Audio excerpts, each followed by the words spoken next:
ஸ்தோத்திரிக்கிறேன். தொடர்ந்து நாம் இந்த காலை வேளையில நாம் கர்த்தருடைய வார்த்தைகளை நாம் சிந்திக்க கடந்து செல்வோம். ஆதியாகமத்தின் புஸ்தகம் 6வது அதிகாரம் முதல் 8 வசனங்களிலிருந்து இந்த காலை வேளையிலே நாம் கர்த்தருடைய வார்த்தைகளை சிந்திக்க இருக்கிறோம். ஆதியாகமத்தின் புஸ்தகம் 6வது அதிகாரம் முதல் 8 வசனத்திலிருந்து இந்த காலை வேளையில கர்த்தருடைய வார்த்தைகளை சிந்திக்க போகிறோம். இந்த வேத பகுதிக்கு ஒரு தலைப்பு கொடுக்க வேண்டும் என்றால், மனிதனின் அக்கிரமத்திற்கான கர்த்தரின் பதில். என்ன தலைப்பு? மனிதனின் அக்கிரமத்திற்கான அல்லது மனிதனின் பாவத்திற்கான தேவனின் பதில் என்ற தலைப்பை கர்த்தர் எனக்கு கொடுத்தார். அதை நான் வைத்து அதன் அடிப்படையிலே இந்த வசனங்களை நாம் சிந்திக்க போகிறோம். இந்த வேத பகுதி நாம் பல முறை படித்த ஒரு வேத பகுதி. பல பிரசங்கங்களை கூட நீங்கள் கேட்டிருக்கலாம். ஆனால் இந்த வேத பகுதி கொஞ்சம் விவாதத்திற்குரியது. விவாதம்னா புரியுதா? ஆமா, பல கருத்துக்களை விவாதிக்கக்கூடிய ஒரு வேத பகுதியா இருக்கிறது. ஆகவே நானும் கூட மிகுந்த சிரமத்தோடு கூட தான் நிற்கிறேன். இதை என்னால் படித்து புரிந்து கொள்ள முடிகிற அளவுக்கு நான் அதை புரிந்தேன். அதை உங்களுக்கு முன்பாக அப்படியே நான் வைக்க விரும்புகிறேன். இந்த வேத பகுதிக்குள்ளாக கடந்து செல்வதற்கு முன்பதாக கடந்த வாரம் விட்ட இடத்திலிருந்து நாம் கடந்து வரப்போகிறோம். என்றால் அப்பொழுதுதான் இந்த வேத பகுதியை நம்மால் புரிந்து கொள்ள முடியும். கடந்த சில வாரங்களாக 4வது அதிகாரத்திலிருந்து நாம் சிந்திக்க ஆரம்பித்தோம். இந்த 4வது அதிகாரம், ஆதியாகமத்தின் புஸ்தகம் 4வது அதிகாரம், காயினுடைய வாழ்க்கையை குறித்தும் காயினுடைய சந்ததியை குறித்தும் நாம் படித்தோம். எவ்வளவு பேருக்கு ஞாபகம் இருக்கு? 4ஆம் அதிகாரம் முழுவதும் யாரை பத்தி தான் இருக்கு? காயினுடைய வாழ்க்கை. கடைசி 2-3 வசனங்கள் ஆதாமுக்கு சேத் பிறந்தார் என்றும் ஏனோஸ் பிறந்தார் என்றும் நாம் படிக்கிறோம். ஆனால் அந்த 4ஆம் அதிகாரம் முழுவதும் காயினுடைய சந்ததியை குறித்தே அந்த காரியங்கள் வெளிப்படுத்தப்பட்டிருக்கிறது. இந்த காயின் தேவனுக்கு எதிரானவனாக அவன் போய்விட்டான். தேவனுடைய சமூகத்தை விட்டு, தேவனுடைய பிரசன்னத்தை விட்டு வழி விலகி போய்விட்டான்.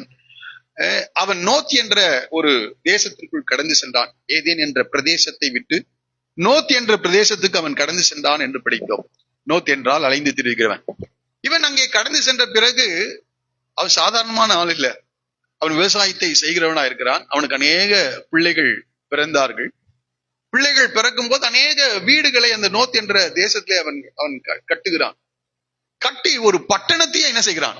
உருவாக்குகிறவனாக இருக்கிறான். பெரிய பட்டணத்தை உருவாக்குகிறான். அவருடைய சந்ததியிலே திரளான பிள்ளைகள் பிறக்கிறார்கள். அவர்களுக்கு பிள்ளைகள் பிறக்கிறார்கள், பேர பிள்ளைகள் பிறக்கிறார்கள். இப்படி பெரிய ஒரு ஜனக்கூட்டமாக மாறிவிட்டான். இந்த ஜனக்கூட்டம் தேவனை பற்றிய அறிவோ, தேவனை பற்றிய ஒரு புரிதலோ, தேவனுக்கு முதலிடம் கொடுக்க வேண்டும், தேவனுடைய வார்த்தைகளின்படி நடக்க வேண்டும் என்ற எண்ணமோ அற்றவர்களாக இருக்கிறார்கள். ஆனால் உலக பிரகாரமாக அவர்கள் செழிப்பாய் காணப்படுகிறார்கள். விவசாயத்திலே பெரிய வளர்ச்சியை அவர்கள் பார்க்கிறார்கள். அது மாத்திரமல்ல, தொழிற்சாலைகளை உருவாக்குகிறவர்களாக இருக்கிறார்கள். சிற்றின்பங்கள், ஜனங்களை பிரியப்படுத்த, ஜனங்களை மகிழ்விக்க பல்வேறு காரியங்கள் அந்த சந்ததியிலே நடைபெற்றுக் கொண்டிருக்கிறது. ஆனால் ஒரு காரியம் மட்டும் இல்ல. யார் மட்டும் இல்ல? தேவன். இன்றைக்கும் அப்படிதான். இந்த உலகத்துல தேவன் மட்டும் இல்ல, மற்ற எல்லா காரியங்களும் நடைபெற்றுக் கொண்டிருக்கிறது. தொழிற்சாலைகள் இருக்கிறது. ஆயிரக்கணக்கான ஊழியர்கள் அந்த தொழிற்சாலையில் என்ன செய்யறாங்க? போய் பணியாற்றுகிறார்கள். அந்த தொழிற்சாலை வளருகிறது. பெரிய சம்பளங்களை கொடுக்கின்றார்கள். ஜனங்கள் வீடுகளை உண்டாக்குகிறார்கள், மாளிகைகளை உண்டாக்குகிறார்கள், பெரிய வாகனங்களை வாங்குகிறார்கள். அவர்களுடைய மகிழ்ச்சிக்காக பல்வேறு இடங்களுக்கு கடந்து செல்ல எல்லாம் இருக்கிறது. நேயர்களுடைய வாழ்க்கை யார் மட்டும் இல்ல? தேவன் மற்றும் இல்ல. இப்பொழுது காயின் கொன்ற ஆபேலுக்கு பதிலாக தேவன் இந்த ஆதாமுக்கு ஏவாளுக்கும் சேத் என்ற ஒரு மனிதனை என்ன செய்கிறார்? கொடுக்கின்றார். இவங்க நான் நினைக்கிறேன் இந்த சந்ததியை பார்த்து ரொம்ப துக்கப்பட்டிருப்பாங்க. நாம தான் பாவம் செய்து வெளியே வந்துட்டோம். இந்த சந்ததிக்கு ஆண்டவருடைய வார்த்தையை இந்த காயினுக்கும் ஆபேலுக்கும் சொல்லிக் கொடுத்தோம். இந்த காயின் தேவனுடைய வழிகளை விட்டு விலகி விட்டானே என்று அவன் அழுது புலம்பி கர்த்தரை நோக்கி அவர்களை கூப்பிடும் போது கர்த்தர் சேத் என்ற பிள்ளையை இந்த ஆதாமுக்கும் ஏவாளுக்கும் கொடுக்கின்றார். இந்த சேத்துக்கு ஒரு பிள்ளை பிறக்கிறான். அவன் பேர் ஏனோஸ். அவன் பிறந்த நாட்களிலே ஜனங்கள் கர்த்தரை தொழுது கொள்ள ஆரம்பித்தார்கள். அப்ப இந்த தொழுகைக்கு எல்லாம் காரணம் யார்? ஆதாமும் ஏவாளும் தான். ஏனென்றால் அவர்கள் பாவம் செய்த போது முதல் பலியை ஆண்டவர் தான் செலுத்தி அவர்களுக்கு தோல் உடைகளை தைத்து கொடுத்தார் என்று படிக்கிறோம். இந்த சேத்தனுடைய சந்ததியை குறித்து இந்த ஆதியாகம புத்தகம் இந்த 5வது அதிகாரத்தினுடைய பிற்பகுதியிலிருந்து நாம் மன்னிக்கணும் 4ஆம் அதிகாரம் கடைசி சில வசனங்களும் 6ஆம் அதிகாரத்திலும் இந்த சந்ததியை குறித்து படிக்கிறோம். அப்ப 2 சந்ததியை குறித்து படிக்கிறோம். தேவனற்ற ஒரு சந்ததி, தேவனுடைய சந்ததிகளாக, தேவனுடைய பிள்ளைகளாக ஒரு சந்ததியை குறித்து நாம் படிக்கிறோம். இந்த தேவனுடைய பிள்ளைகளுடைய சந்ததியை குறித்து தான் போன வாரம் நான் சொன்னேன். இந்த தேவனுடைய பிள்ளைகளுடைய சந்ததிகளை குறித்து ஒரு மனிதனுடைய பெயரை சொல்லுகிறார்கள். அவன் பிறக்கின்றான், அவன் ஒரு வயதை அடையும் போது திருமணம் செய்கின்றான், அந்த திருமணத்தின் மூலமாக ஒரு பிள்ளையை பெறுகிறான். பிறகு அவனுடைய மரண நாளை குறித்து அல்லது வருடங்களை குறித்து குறிப்பிடுகிறார்கள். அந்த வருடங்கள் வரைக்கும் அநேக பிள்ளைகளை அவர்கள் பெற்றெடுக்கிறார்கள் என்ற ஒரு காரியத்தை இந்த மோசே எழுதி கொண்டே வருகிறார். இதுல 2 பேரை மாத்திரம் விசேஷமாக அவர் குறிப்பிடுகிறதை நாம் கடந்த வாரத்தை நாம் படித்தோம். ஏனோக்கு தேவனோடு கூட என்ன செய்தான்? சஞ்சரித்துக் கொண்டிருந்தான் என்று படித்தோம். ஏனோக்கை குறித்து. கடைசியாக சொன்னேன், லாமேக்கை குறித்து சொன்னேன்.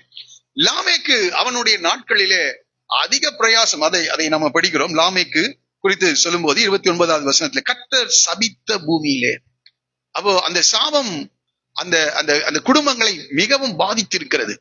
கர்த்தர் சபித்த பூமியிலே நமக்கு உண்டான வேலையிலும் நம்முடைய கைகளின் பிரயாசத்திலும் இவன் நம்மை தேற்றுவான். அப்போ ஆறுதலற்றவர்களா இருக்கிறார்கள். கர்த்தர் சபித்த பூமியில ஒன்னும் விளைய மாட்டேன்னுதான் இருக்கு, அல்லது பல பிரயாசங்கள் அங்கே காணப்படுகிறது, பல வேதனைகள், பல துன்பங்களை அவர்கள் அனுபவித்துக் கொண்டிருக்கிறார்கள், நெருக்கங்களை அனுபவித்துக் கொண்டிருக்கிறார். இப்பொழுது அவர் சொல்லுகிறார், கர்த்தர் சபித்த பூமி இவன் நம்மை என்ன செய்வான்? தேற்றுவான் என்று சொல்லுகிறார். ஒரு மனிதன் இன்னொரு மனிதனை தேற்ற முடியுமா? கடந்த வாரத்தில் நான் சொன்னேன். ஆனால் மனிதர்களிடத்துல தான் தேறுதலுக்கு என்ன செய்வோம் நம்ம? இவங்க ஏதாவது நமக்கு ஆறுதல் சொல்ல மாட்டாங்களா, இவங்க என்னை தேற்றி விட மாட்டார்களா என்று மனிதர்களிடத்துல ஓடுவோம். ஆனால் மனிதன் ஒருபோதும் என்ன செய்ய முடியாது. நம்மை ஒரு தாய் தேற்றுவது போல ஆண்டவர் தான் நம்மளை என்ன செய்ய முடியும்? தேற்ற முடியும். மனிதர்கள் கேட்டுக்கொள்வாங்க, ஆறுதல் சொல்லுகிறது போல சொல்லுவார்கள். பின்னாடி அவங்க என்ன பண்ணுவாங்கன்னு நாம என்ன பண்றோம் நமக்கே என்ன செய்யும் தெரியும். ஆனா இந்த லாமேக்கு யார் மேல் நம்பிக்கை வைக்கிறான்? இந்த நோவாவின் மேல் நம்பிக்கை இவன் நம்மை தேற்றுவான் என்று. அதுக்குதான் நான் சொன்னேன், ஒருவேளை இந்த பிள்ளை அந்த ஸ்திரீயின் வித்தாக வெளிப்பட்டு நம்மை தேற்றுவான் என்று ஒரு நம்பிக்கை, ஒரு எதிர்பார்ப்பு யாருக்கு இருக்குது? லாமேக்கு. ஏன்னா ஆதாம் சொல்லியிருப்பார், இந்த பாவங்கள் எல்லாம் இருக்குது. ஏன்னா லாமேக்கு நாட்டில் ஆதாம் வாழ்கிறார் என்று கடந்த வாரத்துல எல்லா டேட்ஸும் நான் உங்களுக்கு சொன்னேன்.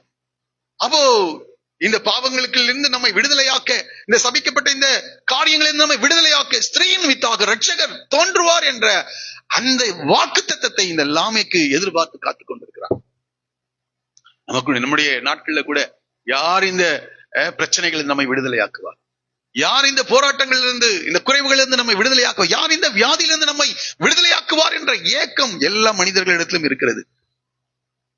அது அரசியல் கட்சி தலைவர்களா இருக்கலாம், சாதாரண நபர்களா இருக்கலாம், எல்லாரிடத்திலும் அந்த ஏக்கமும் தவிப்பும் இருக்கிறது. இந்த லாமேக்கு இருக்கிறது. இவன் நம்மை தேற்றுவான் என்று சொல்லி அவனுக்கு நோவா என்று பெயரிட்டான். அவன் தேற்றினானா இல்லையா என்று தெரியல. அவன் ஒரு குறிப்பிடத்தக்க ஒரு மனிதனாக அவன் காணப்பட்டான். சரி, இருக்கட்டும். இந்த 30வது வசனம் பாருங்க. லாமேக்கு நோவாவை பெற்ற பின் 595 வருஷம் உயிரோடு இருந்து குமாரரையும் குமாரத்திகளையும் பெற்றான். ஆனா இன்னொரு வார்த்தையை ஆட் பண்ணிருக்கலாம். அவன் எதிர்பார்த்தபடியே இந்த நோவா அவனை தேற்றினான் என்று. ஆனால் தேற்றி இருந்தா என்ன செஞ்சிருப்பாங்க? மோசே எழுதியிருப்பாரு. ஆனால் தேற்றவில்லை என்றுதான் நான் நம்புகிறேன். சரி, இருக்கட்டும். அடுத்ததாக நம்ம படிக்கும்போது லாமேக்குடைய நாளெல்லாம் 777 வருஷம் அவன் என்ன செய்கிறான்? மரித்தான். இந்த அதிகாரத்துல எல்லாரும் மரிக்கிறார்கள். பாவத்தின் சம்பளம் மரணம். நன்றாய் புரிந்து, பாவத்தின் சம்பளம், எல்லாவற்றுக்கும் ஒரு விளைவை தேவன் வைத்திருக்கிறார். பாவத்தின் சம்பளம் மரணம். மரித்தான். 32வது வசனத்திலிருந்து நாம் இன்றைக்கு ஆரம்பிக்க போகிறோம். நோவா, எல்லாரும் சேர்ந்து வாசிக்கலாம். 5:32. நோவா 500 வயதான போது சேம், காம், யாப்பேத் என்பவர்களை பெற்றான். எத்தனை முறை நம்ம படிச்சிருப்போம் இந்த வார்த்தைய? சேம், காம், யாப்பேத் என்பவர்களை எத்தனாவது வயதில பெற்றானாம்? சொல்லுங்களேன். வேத புத்தகத்திலேயே அதிக காலங்கள் கழித்து பிள்ளை பெற்ற ஒரே நபர் யார்தான்? நோவா. எத்தனாவது வயதுல? 500 வயதில. கொஞ்சம் அதை யோசிச்சு பாருங்களேன். நான் அதை யோசிச்சு பார்த்தேன். இந்த நோவாவை குறித்து பல காரியங்களுக்கு தேவன் ஒரு மனிதனை தெரிந்தெடுக்கின்றார் என்றால் அவன் தேவனுக்காக பொறுமையா என்ன செஞ்சுட்டு இருந்திருக்கிறான், காத்துக்கொண்டு. எந்த ஆபிரகாம் தேடிக்கொண்டார்ல மாற்று வழிகள், எந்த மாற்று வழிகளையும் அவன் என்ன செய்யவே இல்லை, தெரிந்து கொள்ளலைங்க. எந்த மாற்று வழியும் தெரிந்து கொள்ள. ஏன் நான் அடிக்கடி யோசிப்பேன், ஏன் இந்த நோவாவை தெரிந்து கொண்டார் 500 வயது வரைக்கும் என்றால்? ஆதியாகமம் 1:28 சொல்கிறது, அவர் அவளை ஆசீர்வதித்து நீங்கள் பழுகி பெருகி பூமியை நிரப்புங்கள். வசனத்தை வாக்குத்தத்தத்தை என்ன செய்கிறார் இவரு, விசுவாசிக்கிறார். 500 வயது வரைக்கும். ஆபிரகாம் 75ல வந்தாரு, 86 வரைக்கும் காத்திருந்தாரு. 85லயே என்ன செஞ்சிட்டாரு, மாற்று வழிகளை அவர் ஏற்படுத்தி கொண்டார். இது வரைக்கும் சிக்கல், இது வரைக்கும் பிரச்சனை. ஆனால் இந்த நோவா 500 வயது வரைக்கும், அதான் பொறுமையான ஒரு மனிதன்க. யாரு நோவா? 120 வருட வரைக்கும் நீதியை பிரசங்கித்தான் என்று படிக்கிறோம். 120 என்று சொல்ல நீதியை பிரசங்கித்தான் என்று, ஆனால் வேத அறிஞர்கள் அவன் பிரசங்கித்தான் என்று சொல்லுகிறார்கள். சரி, இருக்கட்டும். அப்ப பாருங்க, பொறுமையாக பிரசங்கிக்கிறான். ஒருத்தனுமே ரட்சிக்கப்படல, அவனும் அவன் குடும்பம் மட்டும்தான். நம்மளா இருந்தா என்ன செய்வோம், விட்டுட்டு ஒரே ஓட்ட ஓடிடுவோம். இந்த தொழிலே வேண்டாம், ஆண்டவரே வேண்டாம்னு போயிடுவோம். கொஞ்சம் யோசிச்சு பாருங்க, தேவனை பற்றி ஒரு விசுவாசம் நோவாவுக்கு இருக்கிறது. 500 வயது வரைக்கும் கர்த்தர் உனக்கு வாக்குத்தத்தத்தை கொடுத்து அது நிறைவேறவே இல்லை. எவ்வளவு காலம் நான் காத்திருக்கிறது. நம்ம எல்லாம் என்ன செஞ்சிருவோம், மாற்று வழிகளை. இன்றைக்கு அநேகர் அப்படிதான்.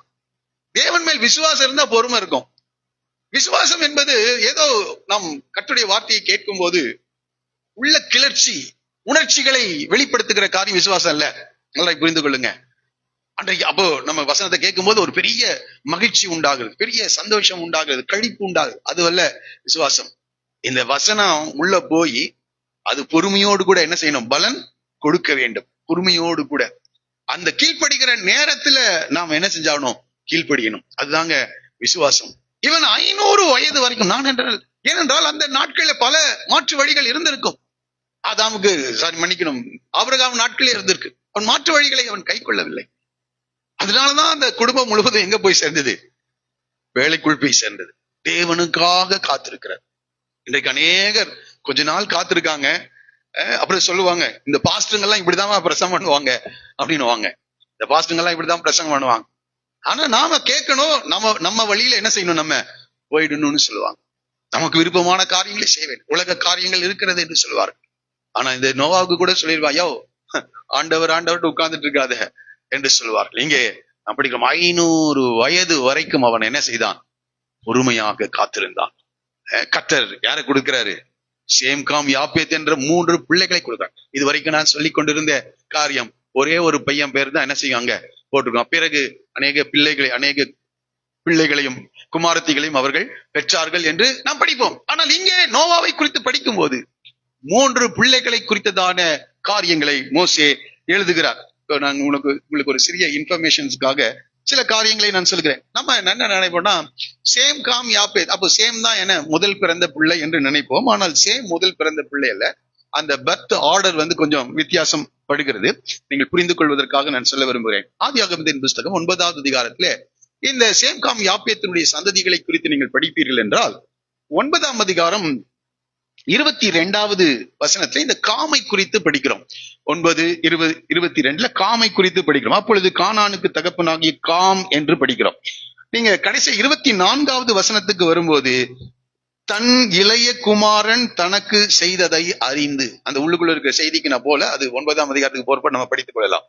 அப்போ இந்த காம் யாராம், இளைய குமாரன். 3வது பிள்ளை யாரு, காம். சரி, வாசிக்கலாம். 10ஆம் அதிகாரம் 21வது வசனம். 10ஆம் அதிகாரம் 21 வாசிங்க.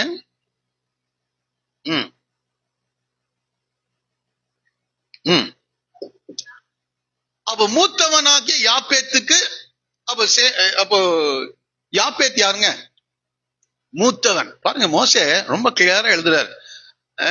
யாரு அண்ணன் யாரு தம்பின்னு என்ன செய்யறாரு, மூத்தவனாகிய யாப்பேத். இப்ப சொல்லுங்களேன், ஆர்டர் சொல்லுங்களேன். யாப்பேத், சேம், காம், இதுதான் ஆர்டர். ஆனா ஒரு காரணத்துக்காக மோசே சேம் காம் யாப்பேத்தின் போடுறார். நன்றாக புரிந்து கொள்ளுங்க, இதை தெரிந்து கொள்வதற்காக சொல்கிறேன். யாப்பேத், சேம், காம் என்ற நிலையிலே அவர்கள் காணப்படுகிறார்கள். சரி இருக்கட்டும். இந்த கால சூழ்நிலையை குறித்து நீங்கள் 6வது அதிகாரத்தினுடைய அந்த 8 வசனங்களை படிப்பதற்கு முன்பாக அந்த படித்து பார்ப்பீர்கள் என்றால், இந்த கால சூழ்நிலை எப்படி இருக்கும்னு தெரியுமா? இந்த கால சூழ்நிலை ஒரே சங்கீதத்துல இருக்கிற ஒரு வசனத்துக்கு இதுக்கு முழுசா பொருத்திடலாம். அதை படித்த இந்த பகுதியை ஆராய்வதற்கு நமக்கு உதவியா இருக்கும். ஆகவே என்னோடு கூட சங்கீதங்களின் புஸ்தகம் 14வது சங்கீதம், சங்கீதங்களின் புஸ்தகம் 14வது சங்கீதம் 2-3 வசனங்கள். 14ஆம் சங்கீதம் 2-3 வசனங்கள். தேவனை தேடுகிற உணர்வுள்ளவன் உண்டோ என்று பார்க்க கர்த்தர் பரலோகத்திலிருந்து மனுபுத்திரரை என்ன செய்தாராம்? கண்ணோக்கினார். அப்ப ஆண்டவர் தேவனை தேடுகிற உணர்வுள்ளவன் உண்டோ என்று பார்க்க கர்த்தர் பரலோகத்திலிருந்து மனுபுத்திரரை கண்ணோக்கி, இன்றைக்கும் கண்ணோக்குகிறார். ஆனால் என்ன நடக்குது? 3வது வசனம், எல்லாரும் வழி விலகி ஏகமாய் கெட்டு போனார்கள், நன்மை செய்கிறவன் இல்லை, ஒருவனாகிலும் இல்லை என்று சங்கீதக்காரன் சொல்லுகிறார். ஆனால் இங்க இந்த பகுதியில நம்ம படிக்கும் போது ஒரே ஒருத்தர் இருந்தான். யாரு? நோவா. ஒரே ஒருத்தர் இருந்தாருங்க. ஆண்டவர் கண்ணோக்கி பார்க்கிறார். நன்மை செய்கிறவன், தேவனை தேடுகிறவன், தேவ பக்தியாய் வாழ்கிறவன், தேவனை விசுவாசிக்கிறவன், தேவனை விசுவாசித்து பாவத்திலிருந்து விலகி வாழ ஒரு மனிதனை தேடுகிறார். தேடிட்டே இருக்கிறாரு. பார்த்தா ஒரே ஒரு மனுஷன் இருந்தானா. அவன் பேர் தான் என்னதுங்க? நோவா. எல்லாரும் வழி விலகினார்கள். இப்ப நாம என்ன சொல்வோம்? எல்லாரும் வழி விலகி அப்படித்தானே போறாங்க எல்லாரும். அந்த போதகர் அப்படி இருக்கிறாரு, இந்த சகோதரி அப்படி இருக்காங்க, இந்த சகோதரன் அப்படி இருக்காரு, அவங்க எல்லாம் அப்படி இருக்காங்க என்று இந்த நோவா சமரசம் செய்து கொள்ளவில்லை. எல்லாரும் வழி விலகினார்கள். ஆனால் எனக்கு இதை படித்து ஆச்சரியமா இருக்கு. நமக்காவது இன்றைய நாட்கள்ல சபை என்கின்ற ஒரு கூட்டமைப்பு இருக்கிறது. ஒருவரை ஒருவர் நம்ம பார்த்து நம்ம தைரியம் சொல்ல, ஆறுதல் சொல்ல, உற்சாகப்படுத்த, ஒருவரை ஒருவர் ஊக்குவிக்க சபை என்ற ஒரு அமைப்பு இன்றைய நாட்கள் இருக்கிறது. நான் யோசித்து பார்த்தேன். இந்த ஏனோக்கு தேவனோடு கூட சஞ்சரித்தான். கடந்த வாரத்தில் நான் சொன்னேன், தேவனோடு கூட சஞ்சரிக்க ஆரம்பிக்கும் போது, தேவனை தேட ஆரம்பிக்கும் போது, தேவனை விசுவாசிக்க ஆரம்பிக்கும் 2 எச்சரிப்புகளை தேவன் இந்த ஏனோக்குக்கு கொடுக்கின்றார். ஒன்று, கடைசி நாட்களிலே தேவன் வைக்க போகின்ற அல்லது தேவன் செய்ய போகின்ற கடைசி நியாய தீர்ப்பை குறித்து சொல்கிறார். உடனடியாக நடக்க போகின்ற இன்னொரு ஜலப்பிரளயத்தை குறித்ததான ஒரு நியாய தீர்ப்பை குறித்து 2 எச்சரிப்புகளை ஏனோக்குக்கு கர்த்தர் கொடுக்கின்றார். எச்சரிப்புகளை பெற்ற உடனே ஒரு பிள்ளை பிறக்கிறது. அவருக்கு மெத்துசலா என்று என்ன செய்கிறான்? பேர் வைக்கிறான். அந்த நாளிலிருந்து இந்த ஏனோக்கு தேவனோடு கூட நடந்தான், தேவனோடு கூட சஞ்சரித்துக் கொண்டிருந்தான் என்று நாம் படிக்கிறோம். அப்போ அந்த சஞ்சரித்துக் கொண்டிருக்கும் போது அநேக பிள்ளைகள் என்ன செய்யறாங்க? பிறக்கிறாங்க. மெத்துசலா இல்லாமல் அநேக பிள்ளைகள் பிறக்கிறாங்க. இந்த மெத்துசலா பிறந்த பின் 300 வருடம் தேவனோடு கூட சஞ்சரித்து திடீரென்று ஒரு நாள் காணப்படாமல் போனான். இந்த மற்ற எல்லா பிள்ளைகளையும் பார்க்கிறாங்க. எல்லாம் அவருடைய உறவுகள் தான். சேத்தினுடைய சந்தையில் அநேகர் இருக்கிறார்கள். எல்லாரும் அதை பார்த்து கொண்டே இருந்தார்கள். ஆனால் நம்ம படிக்கும் போது அந்த சந்ததிகள் வரும்போது கடைசியில யார்? ஒருத்தர் தான் நிக்கிறா. நோவா ஒருத்தர் தான் நிற்கிறா. இப்போ லாமேக்கு அதை பார்க்கிறான். லாமேக்கு அவன் பக்தி உள்ள கர்த்தர் சபித்த, ஏன்னா கர்த்தர்ன்ற ஒரு வார்த்தை யார்கிட்ட வருது? லாமேக்கு கிட்ட வருகிறது. இவைகள் எல்லாம் இந்த சந்ததியில வந்த இந்த நோவா இதை பார்க்கின்றான். தேவன் சொன்ன எச்சரிப்பு, ஜலப்பிரளயம் வரப்போ யாரும் அதை நம்பவில்லை. ஏனோக்குக்கு கர்த்தர் கொடுத்த எச்சரிப்பை யாரும் விசுவாசிக்கவில்லை. அதான் ரொம்ப கஷ்டமா இருக்கு. இன்றைக்கும் தேவன் சிலருக்கு சில காரியங்களை எச்சரிப்பை கொடுக்கின்றார். அது தேவனுடைய வார்த்தையாக அவள் எடுத்துக்கொள்வதில்லை. அந்த எச்சரிப்புகளுக்கு மீறி செயல்படும் போது தேவனுடைய நியாய தீர்ப்பு வருகிறதை நாம் இங்கே பார்க்கிறோம். இந்த காலையில கர்த்தர் நம்மோடு கூட பேசுகிறார். இதயத்தின் வேதனையோடு கூட இந்த காரியங்களை நான் பகிர்ந்து கொள்கிறேன். இதை தியானிக்க ஆண்டவர் அநேக காரியங்களை என்னோடு கூட பேசிக் கொண்டிருக்கிறார். இந்த காலையில தேவனுடைய எச்சரிப்பு நமக்கு வரும்போது, தேவனுடைய வார்த்தைகள் வரும்போது, அது தேவனுடைய வார்த்தையாக நாம் எடுத்துக்கொள்ளும் போது அந்த வார்த்தை நமக்குள் கிரியை செய்கிறது, ஆசீர்வாதத்தை கொண்டு வருகிறது.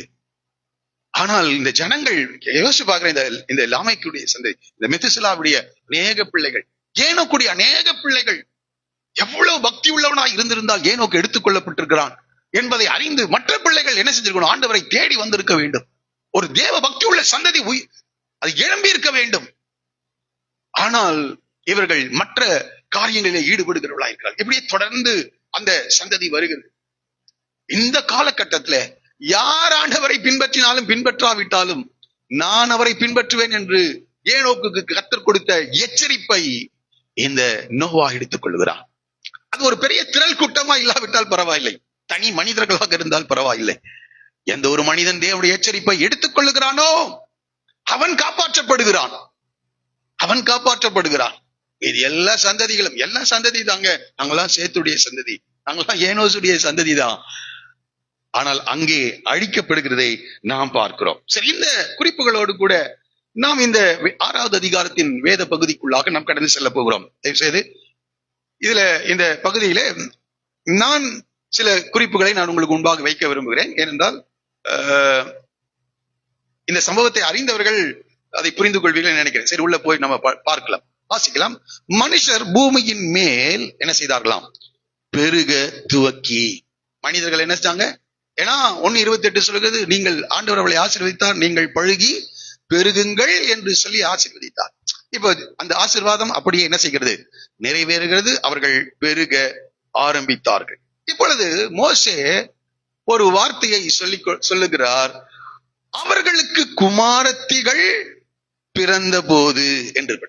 5ஆம் அதிகாரம் 4வது அதிகாரத்துல அதிகமாக குமாரத்திகளை பற்றி என்ன செய்யவே இல்லை, சொல்லல. லாமேக்கு காயினுக்கு ஒரு மகன் பிறந்தான் என்று சொல்லுகிறார். இப்படி அந்த மகன்களை குறித்து மாத்திரம் என்ன செய்யப்பட்டு வருகிறது. சொல்ல குமாரத்திகளை குறித்து அதிகமாய் பேசலன்னா சொல்லலன்னு நம்ம சொல்ல முடியாது. நீங்கள் அதை இப்படி படிக்கலாம், வாசிக்கலாம். 4ஆம் அதிகாரம் 17வது வசனத்திலிருந்து 24வது வசனம் வரைக்கும் இந்த காயினுடைய 8 தலைமுறைகளை பற்றி நாம் படிக்கிறோம். 17லிருந்து 24 வரைக்கும் காயினுடைய 8 தலைமுறைகளை பற்றி படிக்கிறோம்.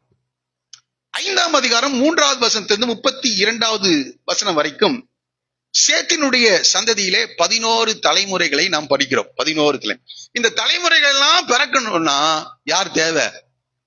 குமாரத்திகள் தேவை.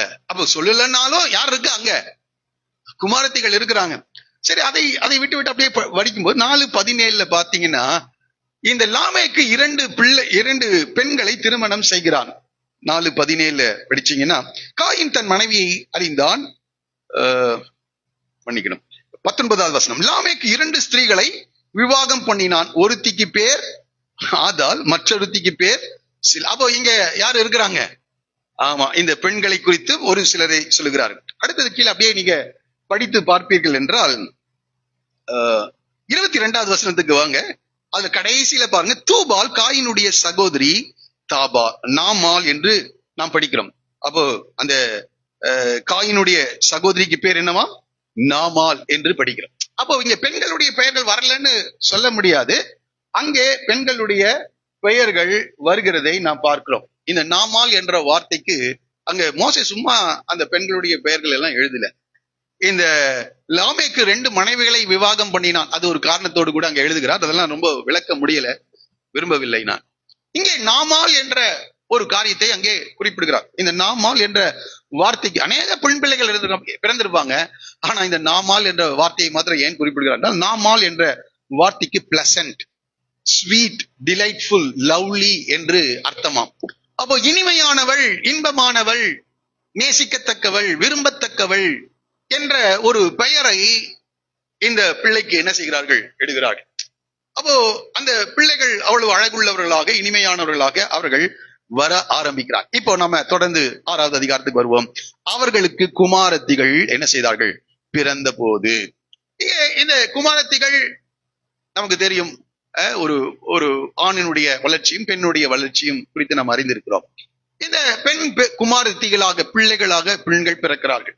அடுத்தது அவர்கள் என்னவா மாறுறாங்க? மனைவிகளாக என்ன செய்யறாங்க? காலகட்டங்கள் வளரும் போது மனைவிகளாக. அடுத்த நிலை அவர்கள் தாய்மார்களாக, பிள்ளைகளை பெற்றெடுத்த தாய்மார்களாக என்ன செய்யறாங்க? அவங்க மாறுகிறார்கள். இதை கவனித்துக் கொண்டு வாருங்கள். இப்போ என்ன நடைபெறுகிறது அந்த நாட்களிலே என்றால், தேவகுமாரர் மனுஷ குமாரத்திகளை அதிக சௌந்தரியம் உள்ளவர்கள் என்று கண்டு என்று படிக்கும். இப்ப அடுத்த காரியம், இந்த தேவபுத்திரர் யார்?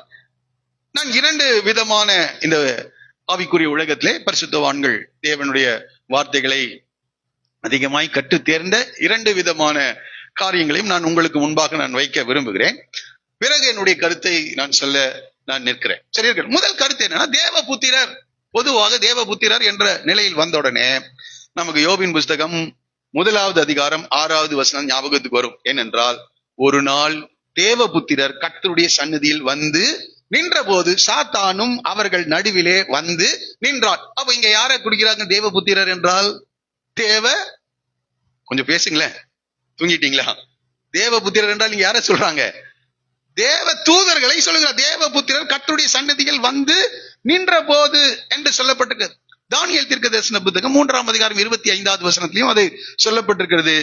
4 பேர் அங்க அந்த அக்கினி சூழலில விடுதலையாக இருக்கிறாங்க. நேபுகாத் நேச்சார் என்ன செய்கிறார்? அதை பார்த்து சொல்லுகிறார், 4ஆம் ஆளின் சாயல் தேவ புத்திரனுக்கு ஒப்பாய் இருக்கிறது என்றான். அப்ப தேவ புத்திரன் என்றால் இந்த வார்த்தைகள் மாத்திரம் அல்ல, இதை யோபின் புஸ்தகம் 2:1-38-7 இன்னும் அநேக இடங்கள் நிறைய ரெஃபரன்ஸ் இருக்குது. நீங்க வேண்டா வீட்டுல போய் தேடி பார்த்துக் கொள்ளுங்கள்.